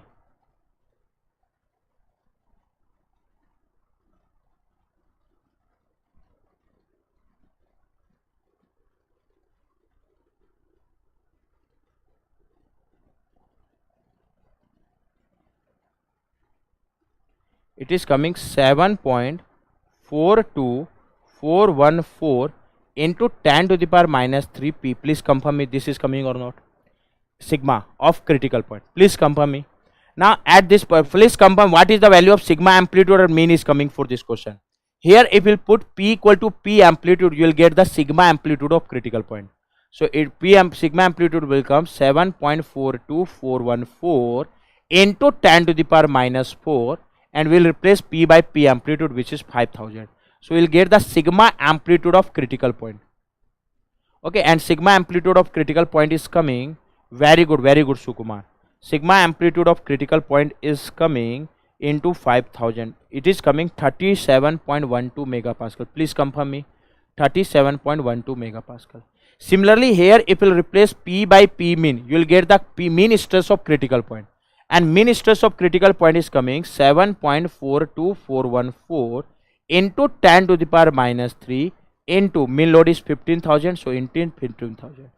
So it is coming, you can check my calculation. It is coming 111.362 megapascal. 111.362 megapascal. So it is the amplitude stress and mean stress. Now after calculating amplitude and mean stress, whatever criteria examiner is saying to you, by using that criteria you can calculate factor of safety. Right now we have to use Soderberg criteria.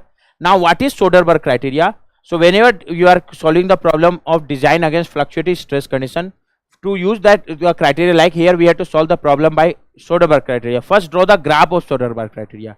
Here I am explaining what is Soderberg criteria. Whatever criteria we are using, in that criteria when we are drawing graph, in x-axis we will always take mean stress, that is sigma mean.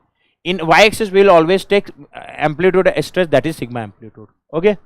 Now in Soderberg criteria the graph will be straight line, and that line is also known as Soderberg line. Now how we can draw Soderberg line? In Soderberg line, the criteria of failure in x-axis, that is sigma mean axis, is SYT, that is yield strength. Means when only sigma mean will come, then material will fail at SYT. As per Soderberg criteria, the criteria of failure in y-axis, that is amplitude stress condition, means when only amplitude stress condition will come, at that condition as per Soderberg criteria of failure is endurance limit, that is SE.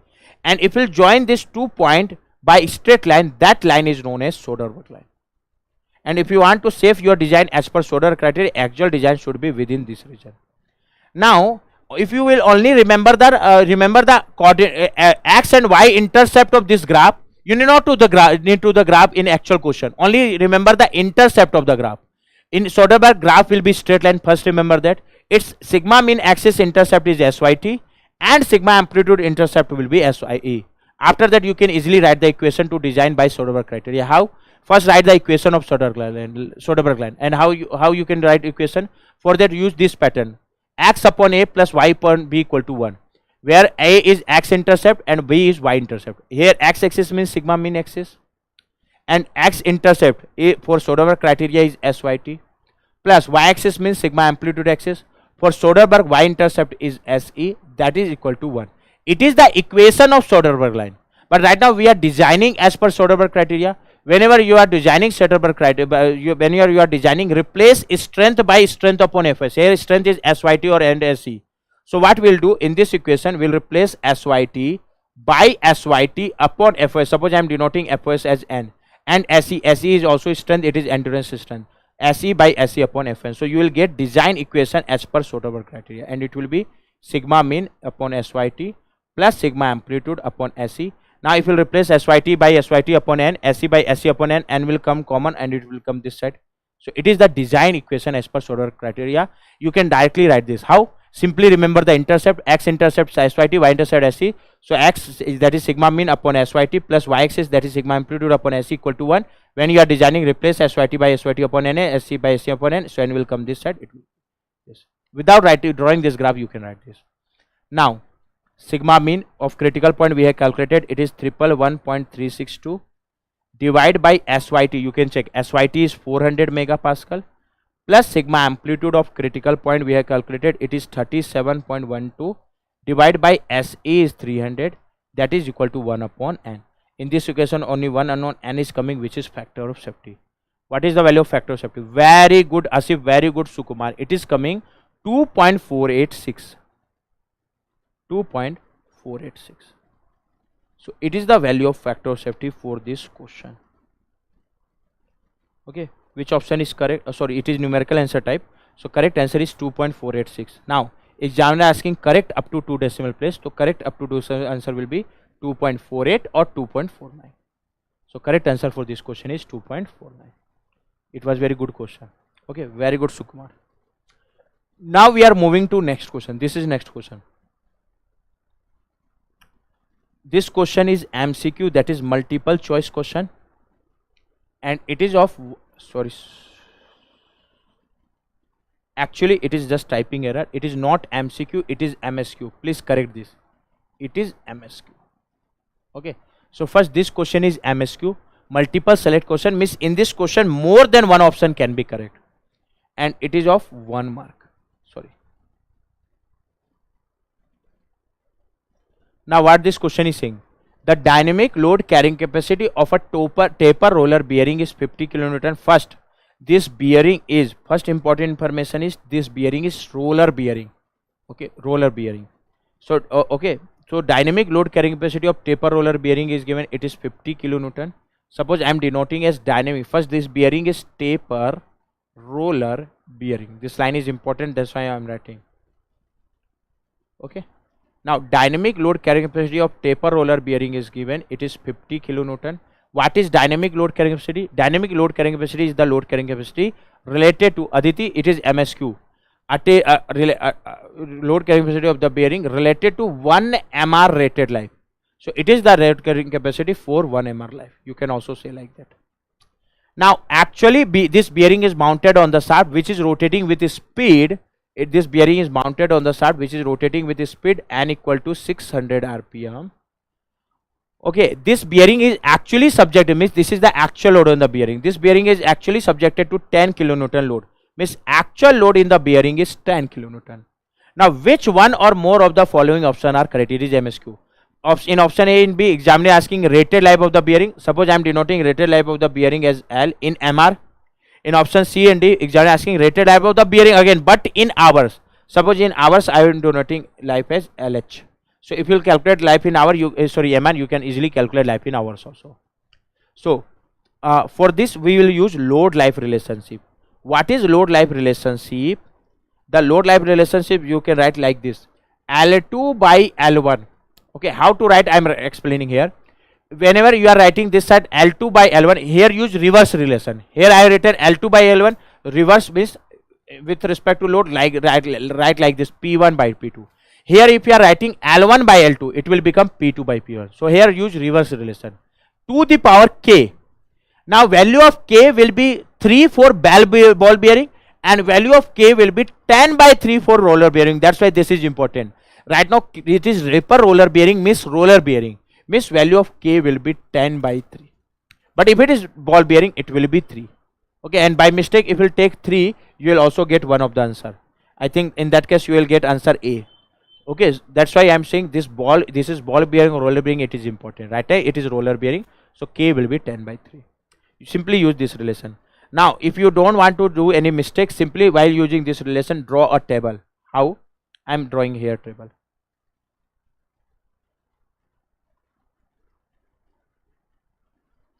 So okay, here I am writing load, or here writing life in MR. In question, dynamic load carrying capacity is given. Suppose I am referring that condition as 1. It is 50 kilonewton. Okay, correspond to dynamic load carrying capacity, life will be 1 MR. Second condition, actual load is given, that is I am denoting as P, which is 10 kilonewton, and life corresponding to actual load in MR will be L. Since here this life is MR, if you use this relation, this second life will also come in MR. Now you use this relation, you will not do any mistake. L2 means life corresponds to second case, which is L, divided by L1, life corresponds to first case, which is 1, equal to P1, load corresponds to first case, which is 50, upon P2, load corresponds to second case, which is 10. If you do analysis like this, you will never do any mistake, to the power 10 by 3. From this you can calculate value of L. How much value of L is coming? Very good, Sukumar. 213.747 MR. 213.747 MR. Okay. So this is the life of the bearing, okay, rated life of the bearing in MR. Okay, so we have calculated rated life in bearing in MR. Which option is correct out of A and B? A is incorrect because it has come 213.75. So option B is correct, A is incorrect. But in C and D we have to calculate rated life in hours also. So now we'll convert this life in hour. Whenever you know life in MR or you want to convert that life in hours, or life in hours you know, or you are to convert this life in MR, I am writing one relation. By using that relation you can easily convert, you can do this conversion. Suppose I am denoting life in, suppose this is the life in hours, I am writing relation like this to convert life in hours into MR. Okay, first I am writing hour. Okay, now it is the life in hours. So convert, since speed is given in revolution per minute, that is capital N is speed in RPM. So first we will convert this life in hour in minute. So life, it is life in hour. So if you will convert this in minute, it will be into 60. So it is the life of the bearing in minute. Now suppose capital N is the speed of shaft in revolution per minute, means in 1 minute an revolution is occurring. So in this much of minute, can I say this much into an revolution will occur? So it is the life in revolution. Now if we will convert this in million revolution, we need to divide this 10 to the power 6. So it is, then this will become life in MR. And through this relation you can convert hour in MR. This is hour in MR or MR in hour. Like right now I know the life in MR. Life in MR is L, which is 213.747. Right now life in MR is 213.747, and we had to calculate life in hour, which I am denoting as LH, into 60. Capital N is speed in RPM, and right now speed in RPM is given, it is 600 RPM, divide by 10 to the power 6. So from this relation you can calculate life in hour. How much life is coming in hour? Please confirm. D into B. Please confirm the value. It is coming 213.747 into 10 to the power 6 divided by 60 divided by 600. Is it coming 5937.416 or 42 hours? So it is life in hours. 5937.42, 5937.42, 593. Which option is correct out of C and D? C is incorrect, D is correct. Okay, so correct answer for this question is R, B and D. Very good YZ, very good Sum Kumar, very good Manoj. Okay, wizard jo bhi hai. So it is the correct answer, option B and option D. Now we are moving to next question. This is next question. It is also very good, very good question. In this time in GATE, definitely one question you will find, it is my gut feeling, definitely one question you will find from this topic, that is design against fluctuating load. Whether it is coming from SN curve, whether it is coming from Soderberg-Goodman criteria, modified Goodman criteria, but one question you will find from design against fluctuating load topic. This is my gut feeling. Very good. So this question is MSQ. MSQ is more than one question can be correct in this question. Of 2 mark. Of 2 mark. What this question is saying, a plate of width 55 mm and thickness T, thickness of this plate is T, it is unknown, right? Okay, with circular hole of diameter 5 mm is shown in figure. This diagram is given, and here it is already mentioned. This is the width of the plate 55 mm, the diameter of this circular hole is 5 mm, and thickness is T, but right now value of T is not given. Okay, it is subjected to fluctuating axial load. This fluctuation axial load is also shown in figure. Suppose right now I am denoting this fluctuating axial load as P. So here fluctuation of P is given. It is fluctuating from 50 kilonewton, in Newton it will be 50,000 Newton, to 150 kilonewton, in Newton it will be 150,000 Newton. So I have written the value of fluctuation here, so I am hiding this.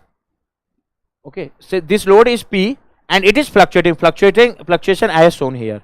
It is fluctuating from 150,000 to 50,000 Newton to 150,000 Newton.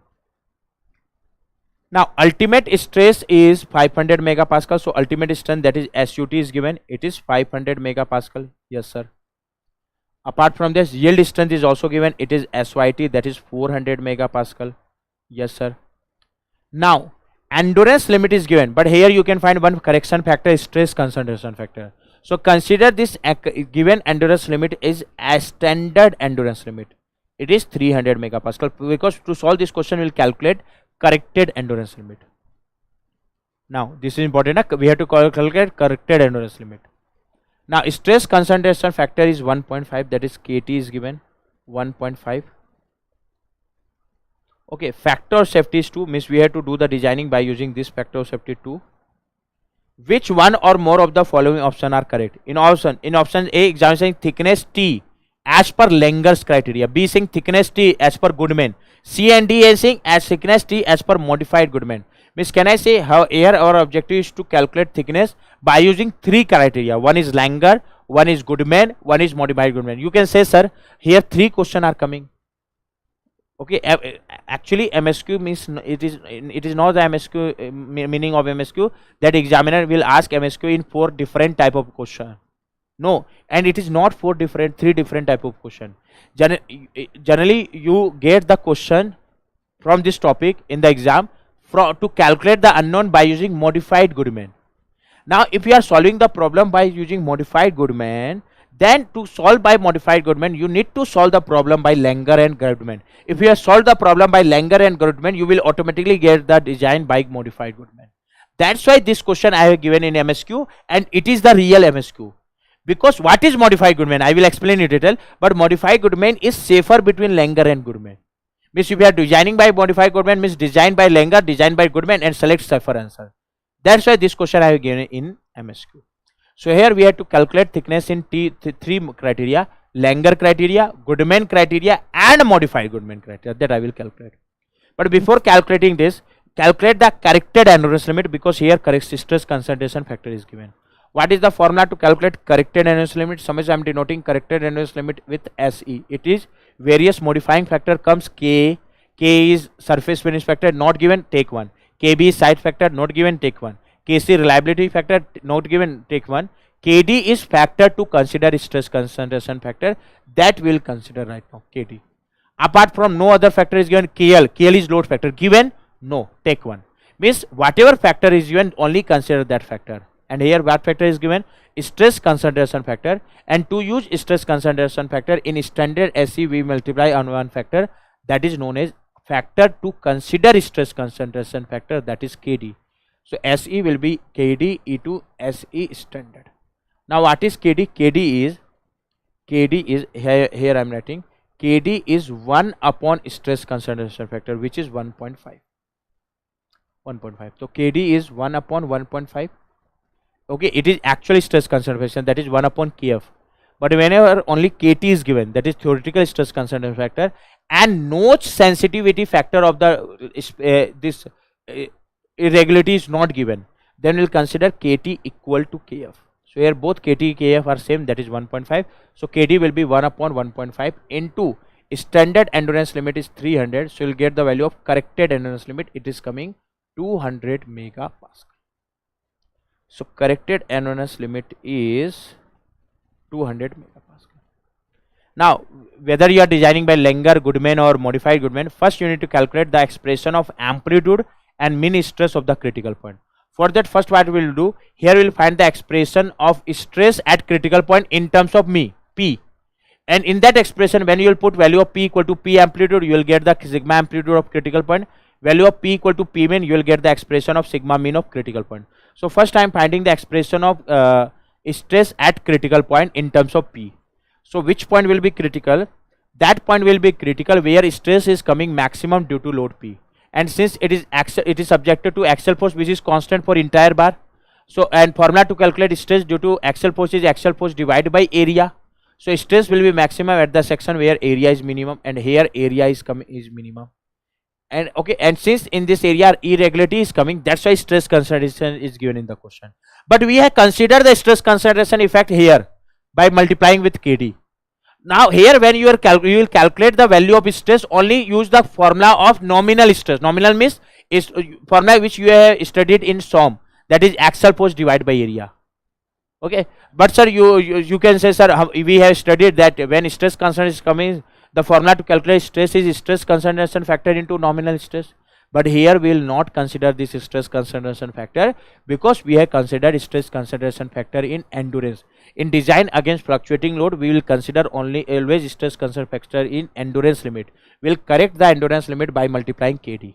And since here we have multiplied KD, means when we will calculate actual stress at the section, or the section where stress concentration is coming, we will calculate nominal stress.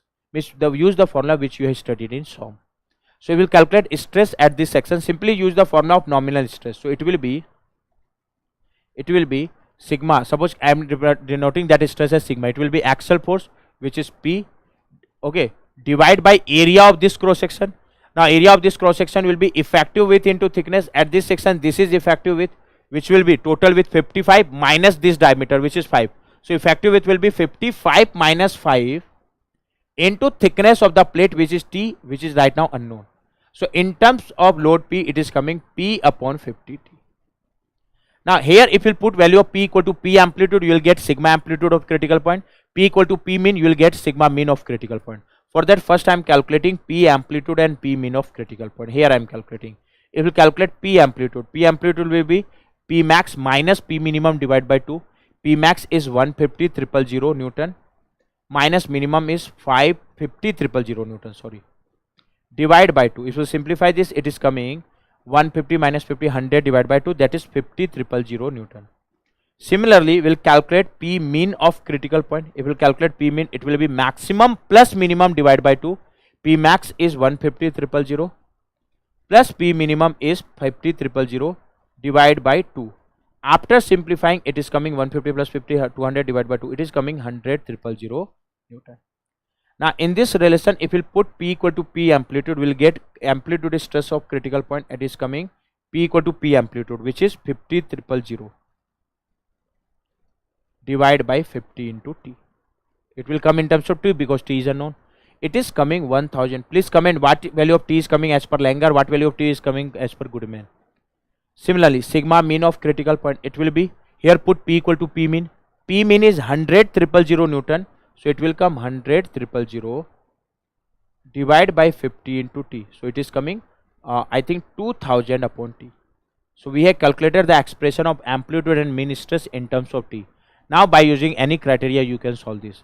First we have to calculate limiting thickness as per Goodman criteria. Okay. Whatever criteria I will use, we will draw the graph of that criteria here. First we have to calculate limiting thickness as per Langer and Goodman criteria. So first suppose I am calculating by Langer criteria, and third we have to calculate by modified Goodman criteria. Okay, whenever you are also finding limiting value by modified Goodman, to find by modified Goodman also, first solve the problem by Langer then by Goodman. So first I am solving by Langer criteria. What is Langer's criteria? In Langer's criteria, again first I am drawing the graph, and in the graph, whenever you are design against fluctuating stress condition, first plot a graph.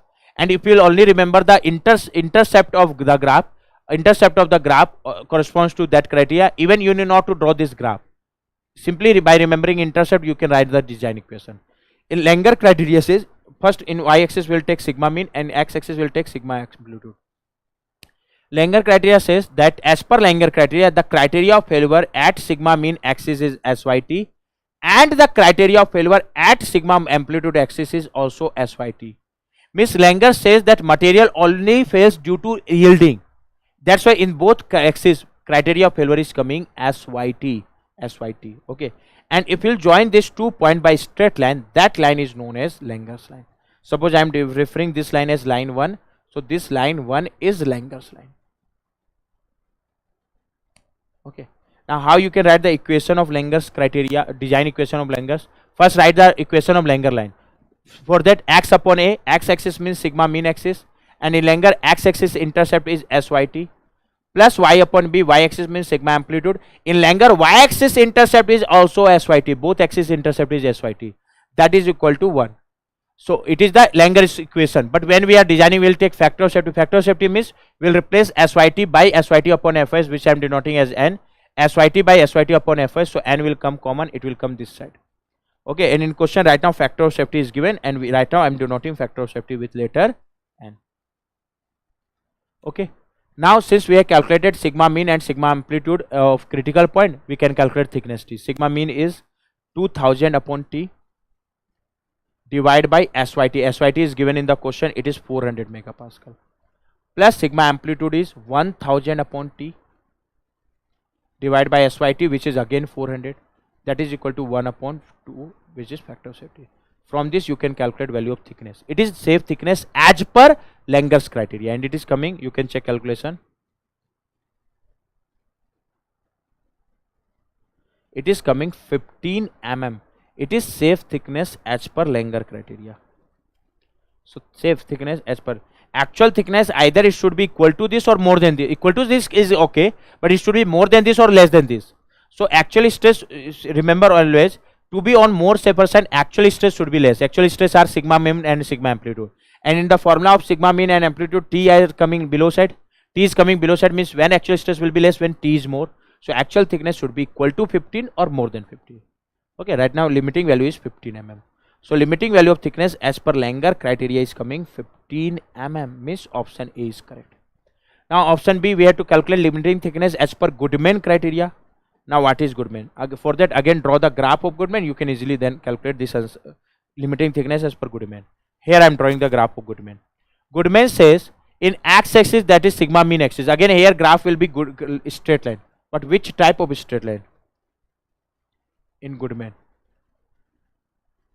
So Goodman says in x-axis criteria of failure is SUT, ultimate strength, and remember ultimate strength will be more than yield strength. Okay, so Goodman says in x-axis, that is in sigma mean axis, criteria of failure is SUT. But Goodman says in y-axis, that is amplitude axis, criteria of failure is endurance, that is SE.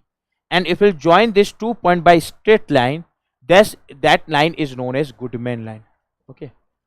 Okay, SE will be less than SYT, na? So this second line is Goodman, and even in, only if you remember the intercept of Goodman, that is sigma mean axis intercept is SUT, sigma amplitude axis is intercept is SE. You can write the equation or design equation as per Goodman criteria. Okay, this line is Goodman line. Now what will be the design equation as per Goodman criteria? Use pattern x upon a plus y upon b equal to 1. X axis means sigma mean axis, and in Goodman x axis intercept is SUT plus y axis yani sigma amplitude axis, and in Goodman y axis intercept is SE. So divide by SE equal to 1. It is the Goodman line. Now when you are designing equation, designing the material as per Goodman criteria, will take factor of safety. Factor of safety means replace SUT by SUT upon Fs, which is n, SE by SE upon Fs, which is n. So n will come common, it will come this side. So it is the design equation as per Goodman. Now sigma mean is 2000 divided by T, SUT is ultimate distance, which is 500, plus sigma amplitude is 1000 upon T, SE is corrected endurance limit, it is 200, it is not 300. Corrected endurance limit is 200. That is equal to 1 upon factor of safety, which is 2. From this equation you can calculate thickness T. It will be safe thickness as per Goodman. It will be safe thickness as per Goodman. It will come 2000 divided by 500 plus 1000 divided by 200. It is coming 18 mm.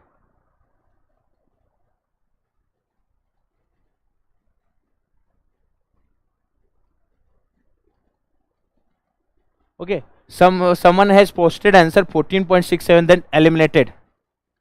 Okay, okay. If you have given wrong answer, then also don't feel hesitated.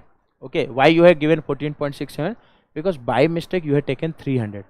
Okay, 300. So write, maintain a mistake copy. In mistake copy, write the mistake which you are doing during calculation. Yes, sir, Sukumar. Okay, means here we have to take corrected endurance limit, but by mistake you have taken standard endurance limit. So write in the mistake copy.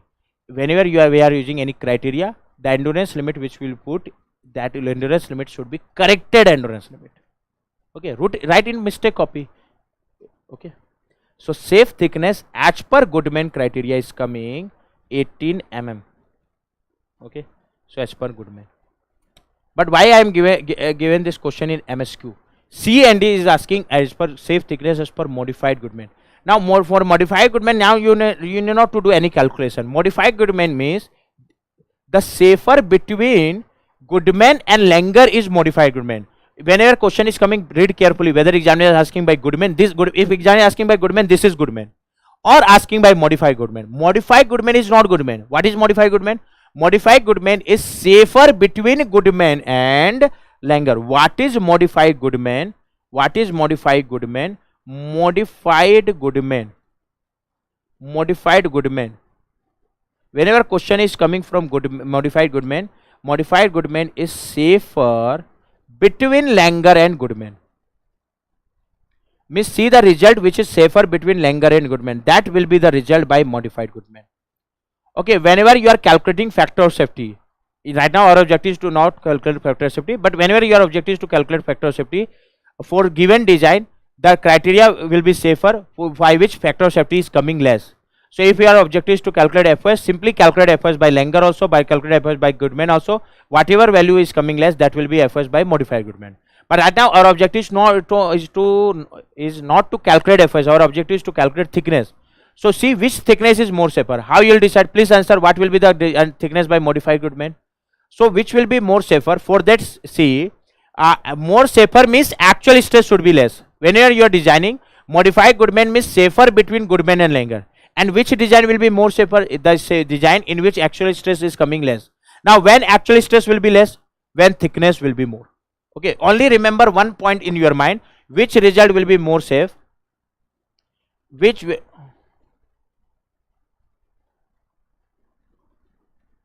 Sir, wizard I have used here. In SE I have taken corrected endurance limit. Stress concentration factor we only consider on endurance limit. If you are asking why you are not taking in static load, so for ductile material in static load, you have studied one concept that we can neglect the effect of stress concentration in static load in ductile material. Okay, whenever SYT is given means that material is ductile. So generally when we are designing for fluctuating load, we will only consider stress condition concentration in endurance. This is endurance. Sorry. We will only consider stress concentration endurance, which we have considered. Why is that? We will not consider stress concentration in SYT and SUT. Okay. Now which result is safer? So to find which result is safer, only keep one point in your mind. When actual stress is coming less, that result will be safer.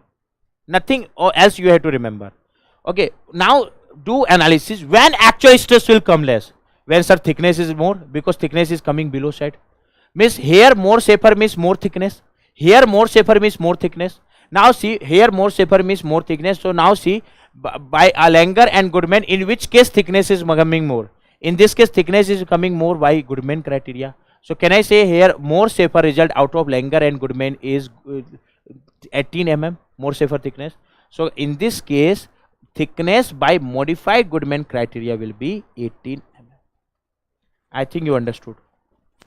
More safer result. More safer means actual stress should be less. When actual stress will be less? When thickness is more, because in actual stress formula thickness is coming below side. So the more safer means more thickness. So see, out of Langer and Goodman, in which criteria thickness is coming more? It is coming more in Goodman, whose value is 18 mm. So here thickness by modified Goodman criteria will be 18 mm. So modified Goodman criteria is 18 mm. So option D is also correct. Means C is incorrect. So correct option for this question are option A, option B and option D. Very good, Sukumar. I think this is clear to everyone. Now we will move to next question. Okay. This is next question. It is very simple question. It is MCQ, okay, of 1 mark. This question is MCQ of 1 mark. What this question is saying, a angle plate is welded to a steel plate by means of fillet weld as shown in figure. This diagram is given. Angle plate is subjected to 120 kN load. Length of top weld is given. Here length of top weld. Suppose I am denoting length of top weld as L1. Sorry. Here I am denoting, suppose length of top weld is L1. So length of top weld is given. It is 100 mm. Okay. Now if the line of action of load is passing through the combined centroid of the weld. Okay. This is the line of action of load. Example is saying line of action of load is passing through the combined centroid of the weld. And in this type of unsymmetric eccentric axially loaded case, axially loaded parallel fillet weld case, will always, whenever you are designing, we will always ensure that line of action of force P is passing through the combined centroid to ensure no secondary stress or no stress due to moment is coming in the weld. Because if line of action of force P is passing through combined centroid, means if you transfer this force P in combined centroid, no moment will come at combined centroid. Means no secondary or stress will come in the weld. That is good for design. So this will always assume in this case. Means if examiner has not written this line, then also we will assume that line of action of force P should pass through combined centroid. But it is written. Okay. Then length of bottom weld should be, means we have to find the length of bottom weld. Okay. And whenever you want to ensure that line of action of force P is passing through combined centroid, for that first see, only you need to maintain one relation. What is that relation? To use that, to write that relation, first see the distance of top weld from this line, it is y1. Suppose distance of bottom weld, suppose I am representing the length of bottom weld as L2, and distance of bottom weld from this axis in which combined centroid should lie, suppose this distance is y2. So if we want this, in this line combined centroid should come, means in the line of action of load P combined centroid should come. For that the product of L1 and Y1 should be equal to product of L2 and I2. This equation will ensure in this line combined centroid is coming. And if in this line combined centroid is coming, then in our weld no secondary stress, means no stress due to moment will come. Stress due to force will come, but no stress due to moment will come. Okay. Now L1 is given in the question. Sir, L1 is 100 mm. Into y1. Y1 is distance of top weld from this axis, which is 120 mm. You can check. That should be equal to L2 into y2. Y2 is distance of bottom weld from this axis, which is 80 mm. Okay. So from this equation you can calculate value of L2. Okay. This is examiner is asking. Very simple. 100 into 120 divided by 80. It is coming 150 mm. You can check calculation. So the length of bottom weld is 150 mm. Okay, so which option is correct? Option C. Okay, correct answer for this question is option C. In this question I am giving one homework. After calculating L2, you have to, your objective is to calculate shear stress in the weld. This is your homework. Calculate shear stress. Now, here I am writing formula. If no, and whenever you calculate shear stress, we will always calculate at the throat, means we will take throat area. And if no more stress due to moment is coming in the weld, means here all stress due to only force is coming. Suppose this force is P. So formula to calculate this stress will be primary stress. Now formula to calculate primary stress means stress which is coming due to force is total force divided by total throat area of the weld. Total force is 120 kilonewton, it will be 120,000. Total throat area of the weld will be throat area of weld 1, which is 100 T. Suppose throat I am denoting as T. Throat area of weld 2, which is 150 T. Means total throat area will be 100 T plus 150, that is 250 T. And throat is given. How?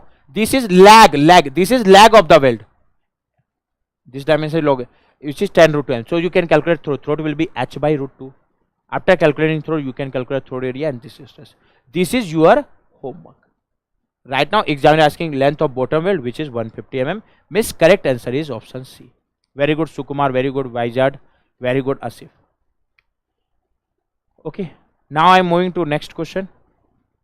What this question is saying? First, this question is MCQ of.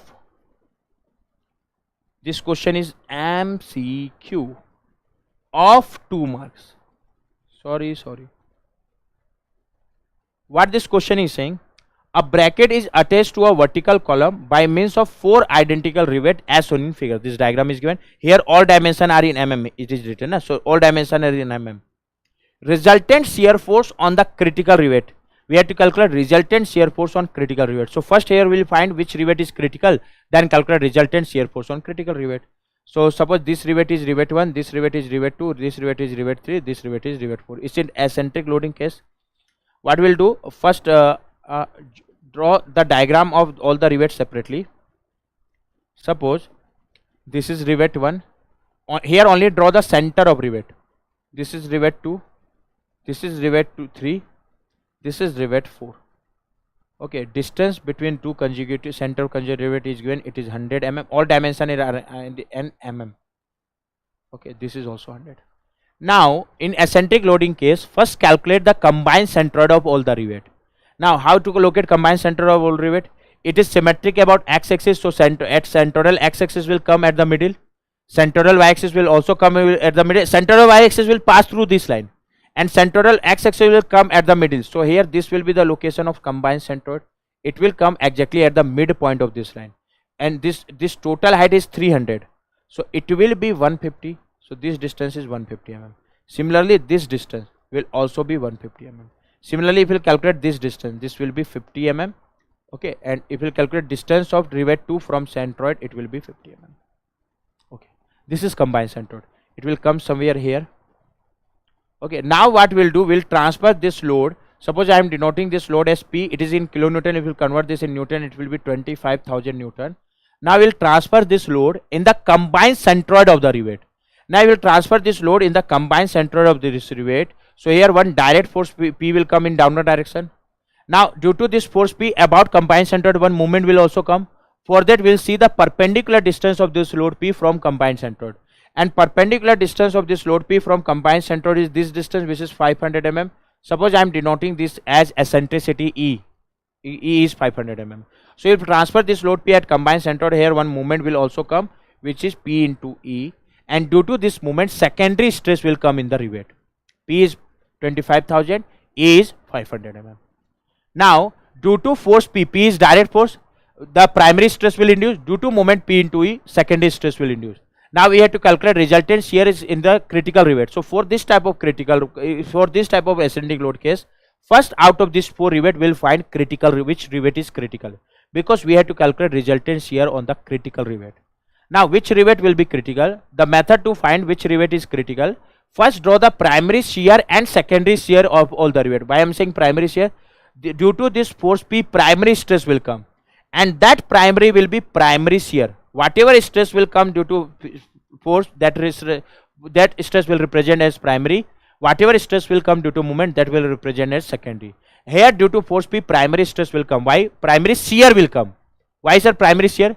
Because you can see this force P is parallel to the cross section of rivet, and whenever force is parallel to the cross section, shear will come. So due to force P, primary shear will come.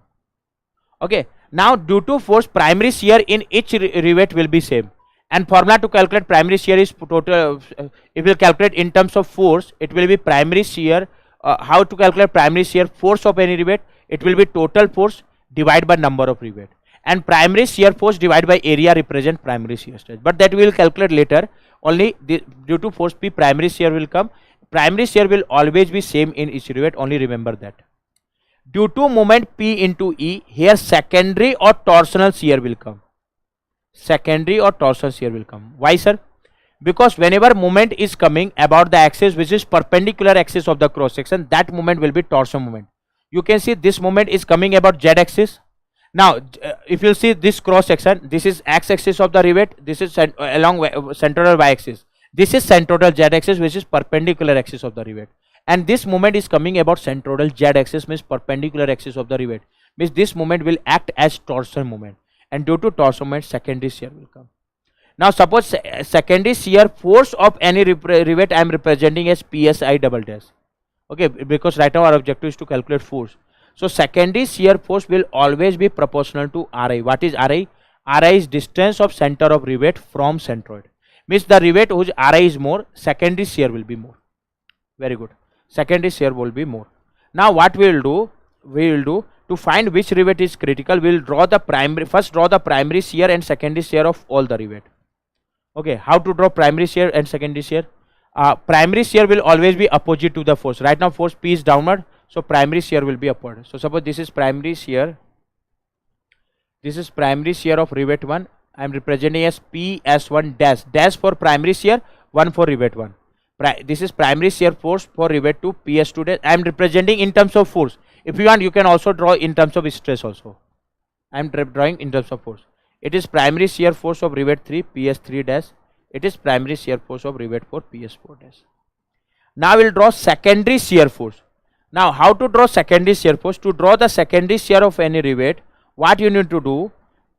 Join the center of that rivet from centroid and draw perpendicular line. It will draw join the center of rivet 1 from centroid. It is vertical line. So secondary shear will be perpendicular, means it will be horizontal. Now in this line, in which direction will take sense? So for that, right, we primary shear we have taken opposite to force P. So secondary will take opposite to movement P into E. Right now, movement P into E is coming in clockwise direction. So in this line, will take sense such that it should try to rotate this point about centroid in anti-clockwise direction, that is opposite to the direction of P into E. For that, in this line we need to take sense towards this direction, because it will try to rotate this about centroid in anti-clockwise direction. So it is the primary shear force of rivet 1, sorry, secondary shear force of rivet 1, PS1 double dash for secondary. Similarly, if you draw for rivet 2, it will be, draw this point from this, it will be vertical, is perpendicular, is horizontal. In this line takes sense such which will try to rotate this in anti-clockwise about centroid, so it will become in this direction. Similarly, if you draw the secondary shear of rivet 3, it will be again we will join this 2 point from center, it is vertical, is perpendicular, is horizontal. Now in this line takes sense that it will try to rotate this about C in anti-clockwise direction. For that, we need to take sense in this direction. It is secondary shear force of rivet 3. Now for rivet 4, join this by centroid, it is vertical, is perpendicular, is horizontal. Now in this line takes us that we will try to rotate this about C in anti-clockwise direction. For that will take sense in this direction. Okay, after this, drawing this, we need to find which rivet is critical. For that, calculate first R of all the rivet. What is Ri of all rivet? Ri is distance of center of rivet from centroid, because secondary shear will depend upon R, and the rivet whose R is more, secondary shear will be more. So R1, Ry is distance of center point of rivet 1 from centroid, it is 150 mm, you can check. If you calculate R2, R2 is 50 mm, you can check. If you calculate R3, R3 is also 50 mm because this distance is 50. If you calculate R4, R4 is also 50 mm. Okay. Now second, we have to calculate resultant shear. For resultant shear, we'll take the see the angle between primary and secondary. Okay, because resultant of two vector will also depend upon the angle. Okay. Now, what is the vector angle of primary shear force and secondary shear force of rivet 1? It is 90 degree. How to find vector angle? For vector angle, first draw both the vectors such that tail of both the vector is touching each other, like here tail is touching, and arrow is going in outward direction. Here you can see arrow is going in outward direction. Means don't draw vector like this, two vector like this. Okay. Always draw vectors such that the tail of both the vectors should meet, and arrow should go in outward direction. Okay, like here arrow is going in outward direction. After drawing like this, the smaller angle between this two vector will be known as vector angle. Here vector angle is 90 degree. Here also you can see this vector angle is 90. Here also vector angle is 90. Here also vector angle is 90. Now which rivet is critical? Please comment which rivet is critical rivet. So how to find critical rivet? For that you need to see two things. First see, because primary magnitude for all rivet is C. So see the for which rivet secondary shear force is more. Now secondary shear force will be more when Ri is more. So first see for which rivet Ri is maximum. Here you can see maximum value of R is 150 mm, and it is maximum for both 1 and 4 rivet. So can I say in terms of Ri, with respect to Ri, critical rivet are either 1 or 4. But right now it is with respect to Ri. Now second we will see with respect to theta I. What is theta I? Theta is vector angle between two primary and secondary. Okay, and for theta I will see for which rivet theta I is minimum. Why? Because when vector angle between two vector is less, then resultant will be more. Because if two vector are coming in same direction, resultant to calculate resultant we will add both of them. And when two are coming in same direction, means vector angle is 0. Means when vector angle between two vector is less, resultant will be more. That's why I am saying for which rivet vector angle there is theta is minimum. But right now vector angle for all rivet are 90 degree. Means can I say for with respect to theta I, right now you can refer any rivet either 1, 2, 3 or 4 as critical rivet. Now the rivet which are common in both of this case. Which are common? Common means which is critical with respect to R, also critical with respect to theta, that will be overall critical rivet. And in this case, in both of case, common rivet are 1 or 4.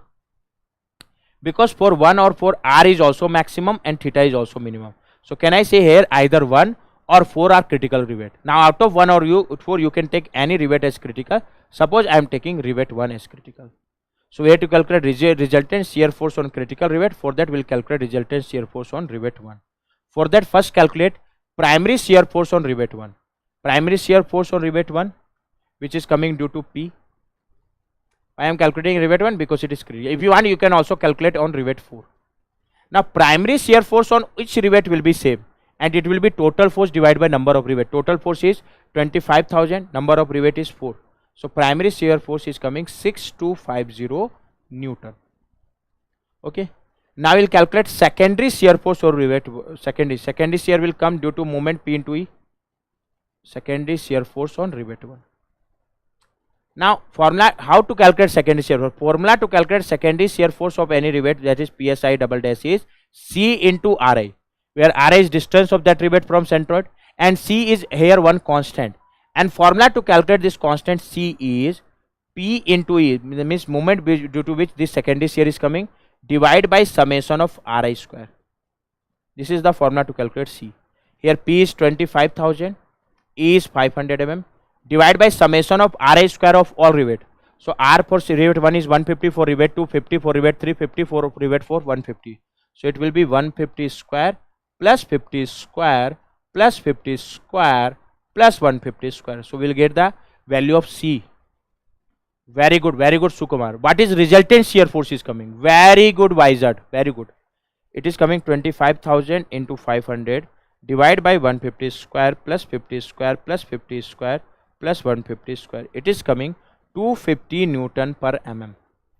After calculating this factor C, you can calculate secondary shear force for rivet 1, because rivet 1 is critical, that is PS1 double dash. It will be equal to C into R1. C is 250, R1 is 150 mm. So you'll get the value of C. It is coming 250 into 150, that is 37500 Newton. Now after calculating primary or secondary, you can calculate resultant. For that, see the vector angle between them. Right now primary is shear of force of rivet 1 is coming upward, okay, and secondary is coming horizontal right side. So this is primary shear force PS1 dash, secondary shear force PS1 double dash. Right now angle between them is 90, so you can easily calculate resultant. Resultant shear force of rivet 1 will be root, because angle is 90, root over this square plus this square. Primary is 6250 Newton, secondary is 37500 Newton, and angle between them is 90, so resultant will be root over 6250 square plus 37500 square. So we'll get the resultant shear force on rivet 1, and it is coming 6250 square plus 37500 square, then square root. It is coming 38017.26 Newton. Right now we are calculating this in kilonewton, so in kilonewton it will be 38.017 kilonewton. So and since it is resultant shear force of critical rivet, so it is also maximum shear force, because it is for critical rivet. So resultant shear force of critical rivet is coming 38.017 kilonewton. Which option is correct? Option C. So correct answer for this question is option C. Very good Asif, very good. 38.017. It is very good question. Okay, generally if a question is coming from bolted and riveted joint, generally you will find most of the question comes from eccentric loading. Okay, that's why this question is important. Now I am moving to next question. What this question is saying, first this question is numerical answer type question, NAT of 2 mark. What this question is saying, a steel spur pinion has module of 3 mm. So for pinion, module is given, the module of the pinion is 3 mm. Yes sir. 30 thickness, 30 teeth, number of teeth on pinion is given. Suppose that I am denoting as TP, number of teeth on pinion. So number of teeth on pinion is given, it is 30. Pressure angle is 20 degree. Pressure angle will always be same for all materials. That's why I am simply writing 20 degree. Pressure angle is 20 degree. The pinion rotates at 1000 rpm. The speed of pinion is given, that is NP. It is 1000 rpm. In rpm it is given. Transmit a power to 60 teeth gear. So 60 teeth gear means number of teeth on bigger gear, that is wheel is given. It is 60. The face width is 50 mm. I am denoting face width is small b. It is 50 mm. And dynamic factor is, I am denoting dynamic factor as KD. It is 1.25. Lewis form factor is, Lewis form factor I am denoting as Y.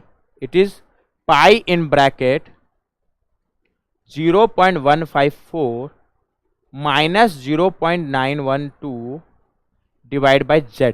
This relation is given in the question, where z is number of teeth. Okay, so here if you put number of teeth on pinion, you will get the Lewis form factor for pinion. If you put number of teeth on wheel, you will get the value of Lewis form factor for wheel, and number of teeth is given. Now maximum bending stress induced in the pinion. So here maximum bending stress is given. Suppose that I am denoting as sigma b. It is 400 megapascal, but it is 400 megapascal. This maximum stress is given for pinion. So we will apply Lewis formula for pinion, because maximum bending stress of pinion is given. So we have to calculate power transmitted. Now whenever this type of question is coming from Lewis formula, or when bending stress is given, we will use one relation that is known as Lewis formula. And whenever question from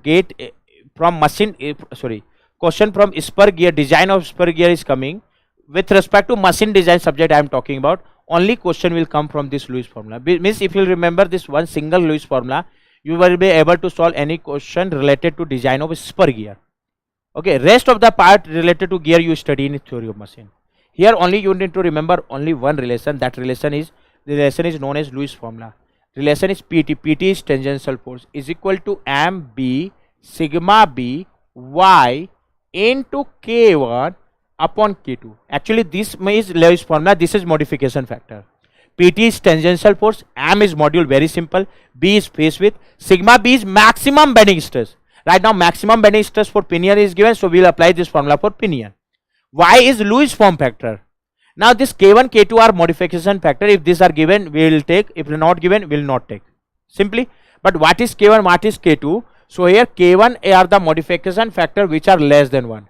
If any less than 1 factor are given, then you put in K1.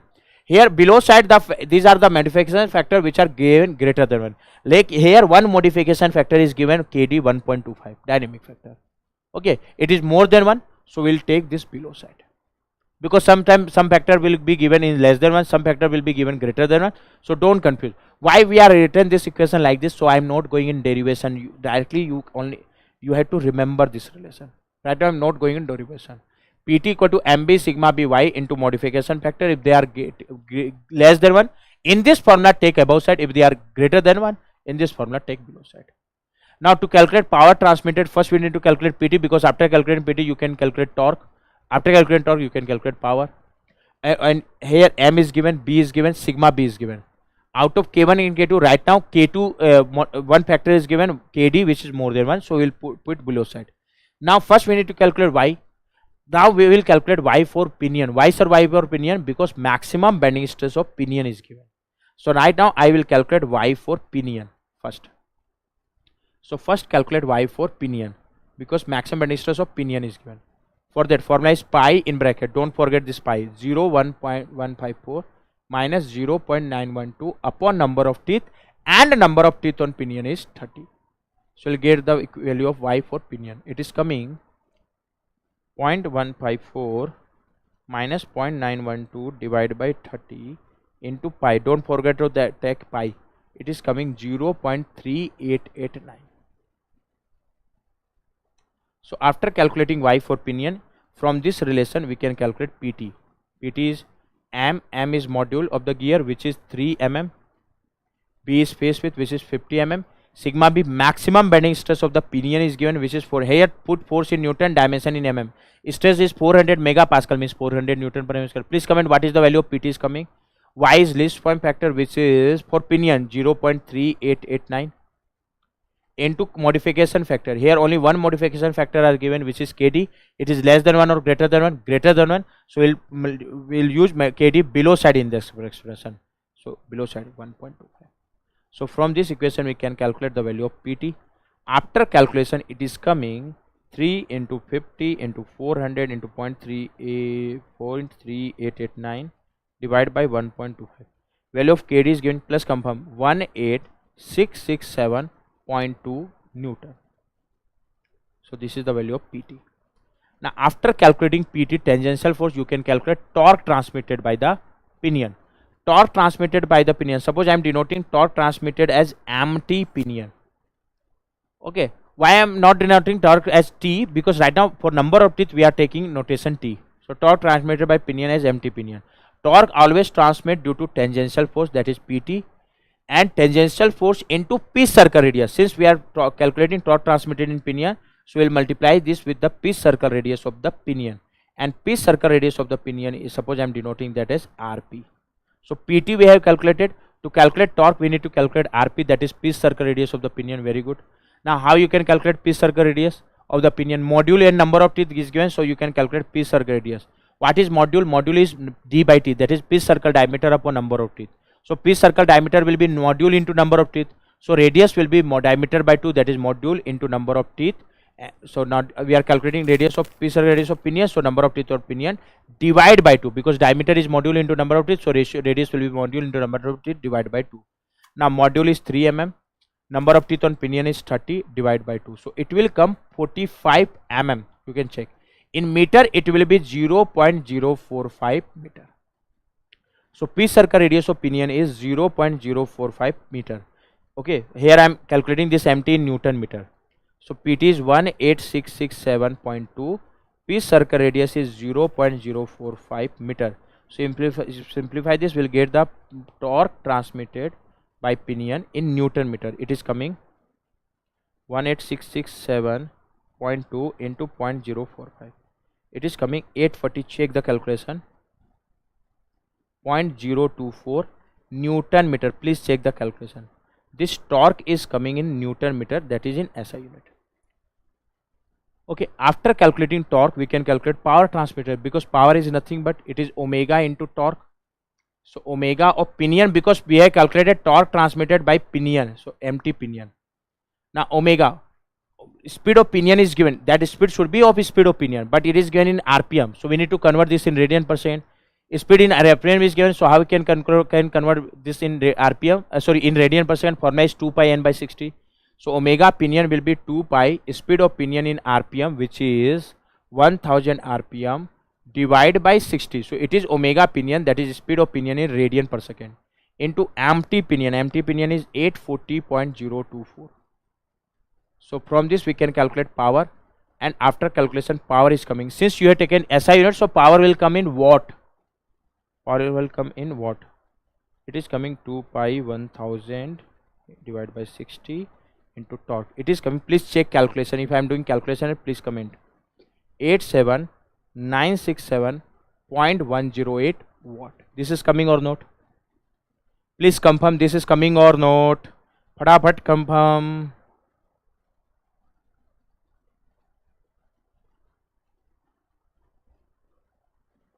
Yes, it is correct. So it will convert this in kilowatt, because right now examiner is asking power in kilowatt. So it will be 87.967 kilowatt.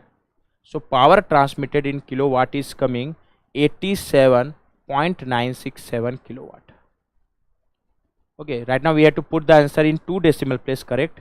So in 2 decimal place 87.97, 87.97. Okay, and examiner is asking kilowatt, so in kilowatt it will be 87.97. Very good, very good. Okay, so we have completed this. This was the total paper of 20 mark. You can check 6 1 mark question and 7 2 mark question. Is this clear to everyone? Please confirm. Is it clear or not? Okay. So revise all the, or whatever homework I have again, also solve those homework also. Okay, very good, Sukumar. So this is all about this lecture. We have completed the revision through question series of machine design subject. Okay, today. Now tomorrow Amali Ratan sir will take class at exactly at 2 p.m. He will discuss the question of aptitude. Then Amit Dixit sir, industrial and operation research on Sunday 22 January. Vishwajit sir will take the question of theory of machine and vibration on Monday 23 January. After that, Aditya sir BTech from IIT Delhi will take the manufacturing process 2 question on 25th January. Then Amit Moria sir FM plus turbo machinery on 26th January. Then Approve sir strength of material on 27th January. Then Sandeep sir heat transfer on Sunday, that is I think it should be 28. You can check. Okay, this is Tum Drona of mechanical engineering. So this is from my side. Thank you all and Jai Mata Di. Okay, I am ending the session. I think today's session is clear to everyone. Thank you, Sukumar.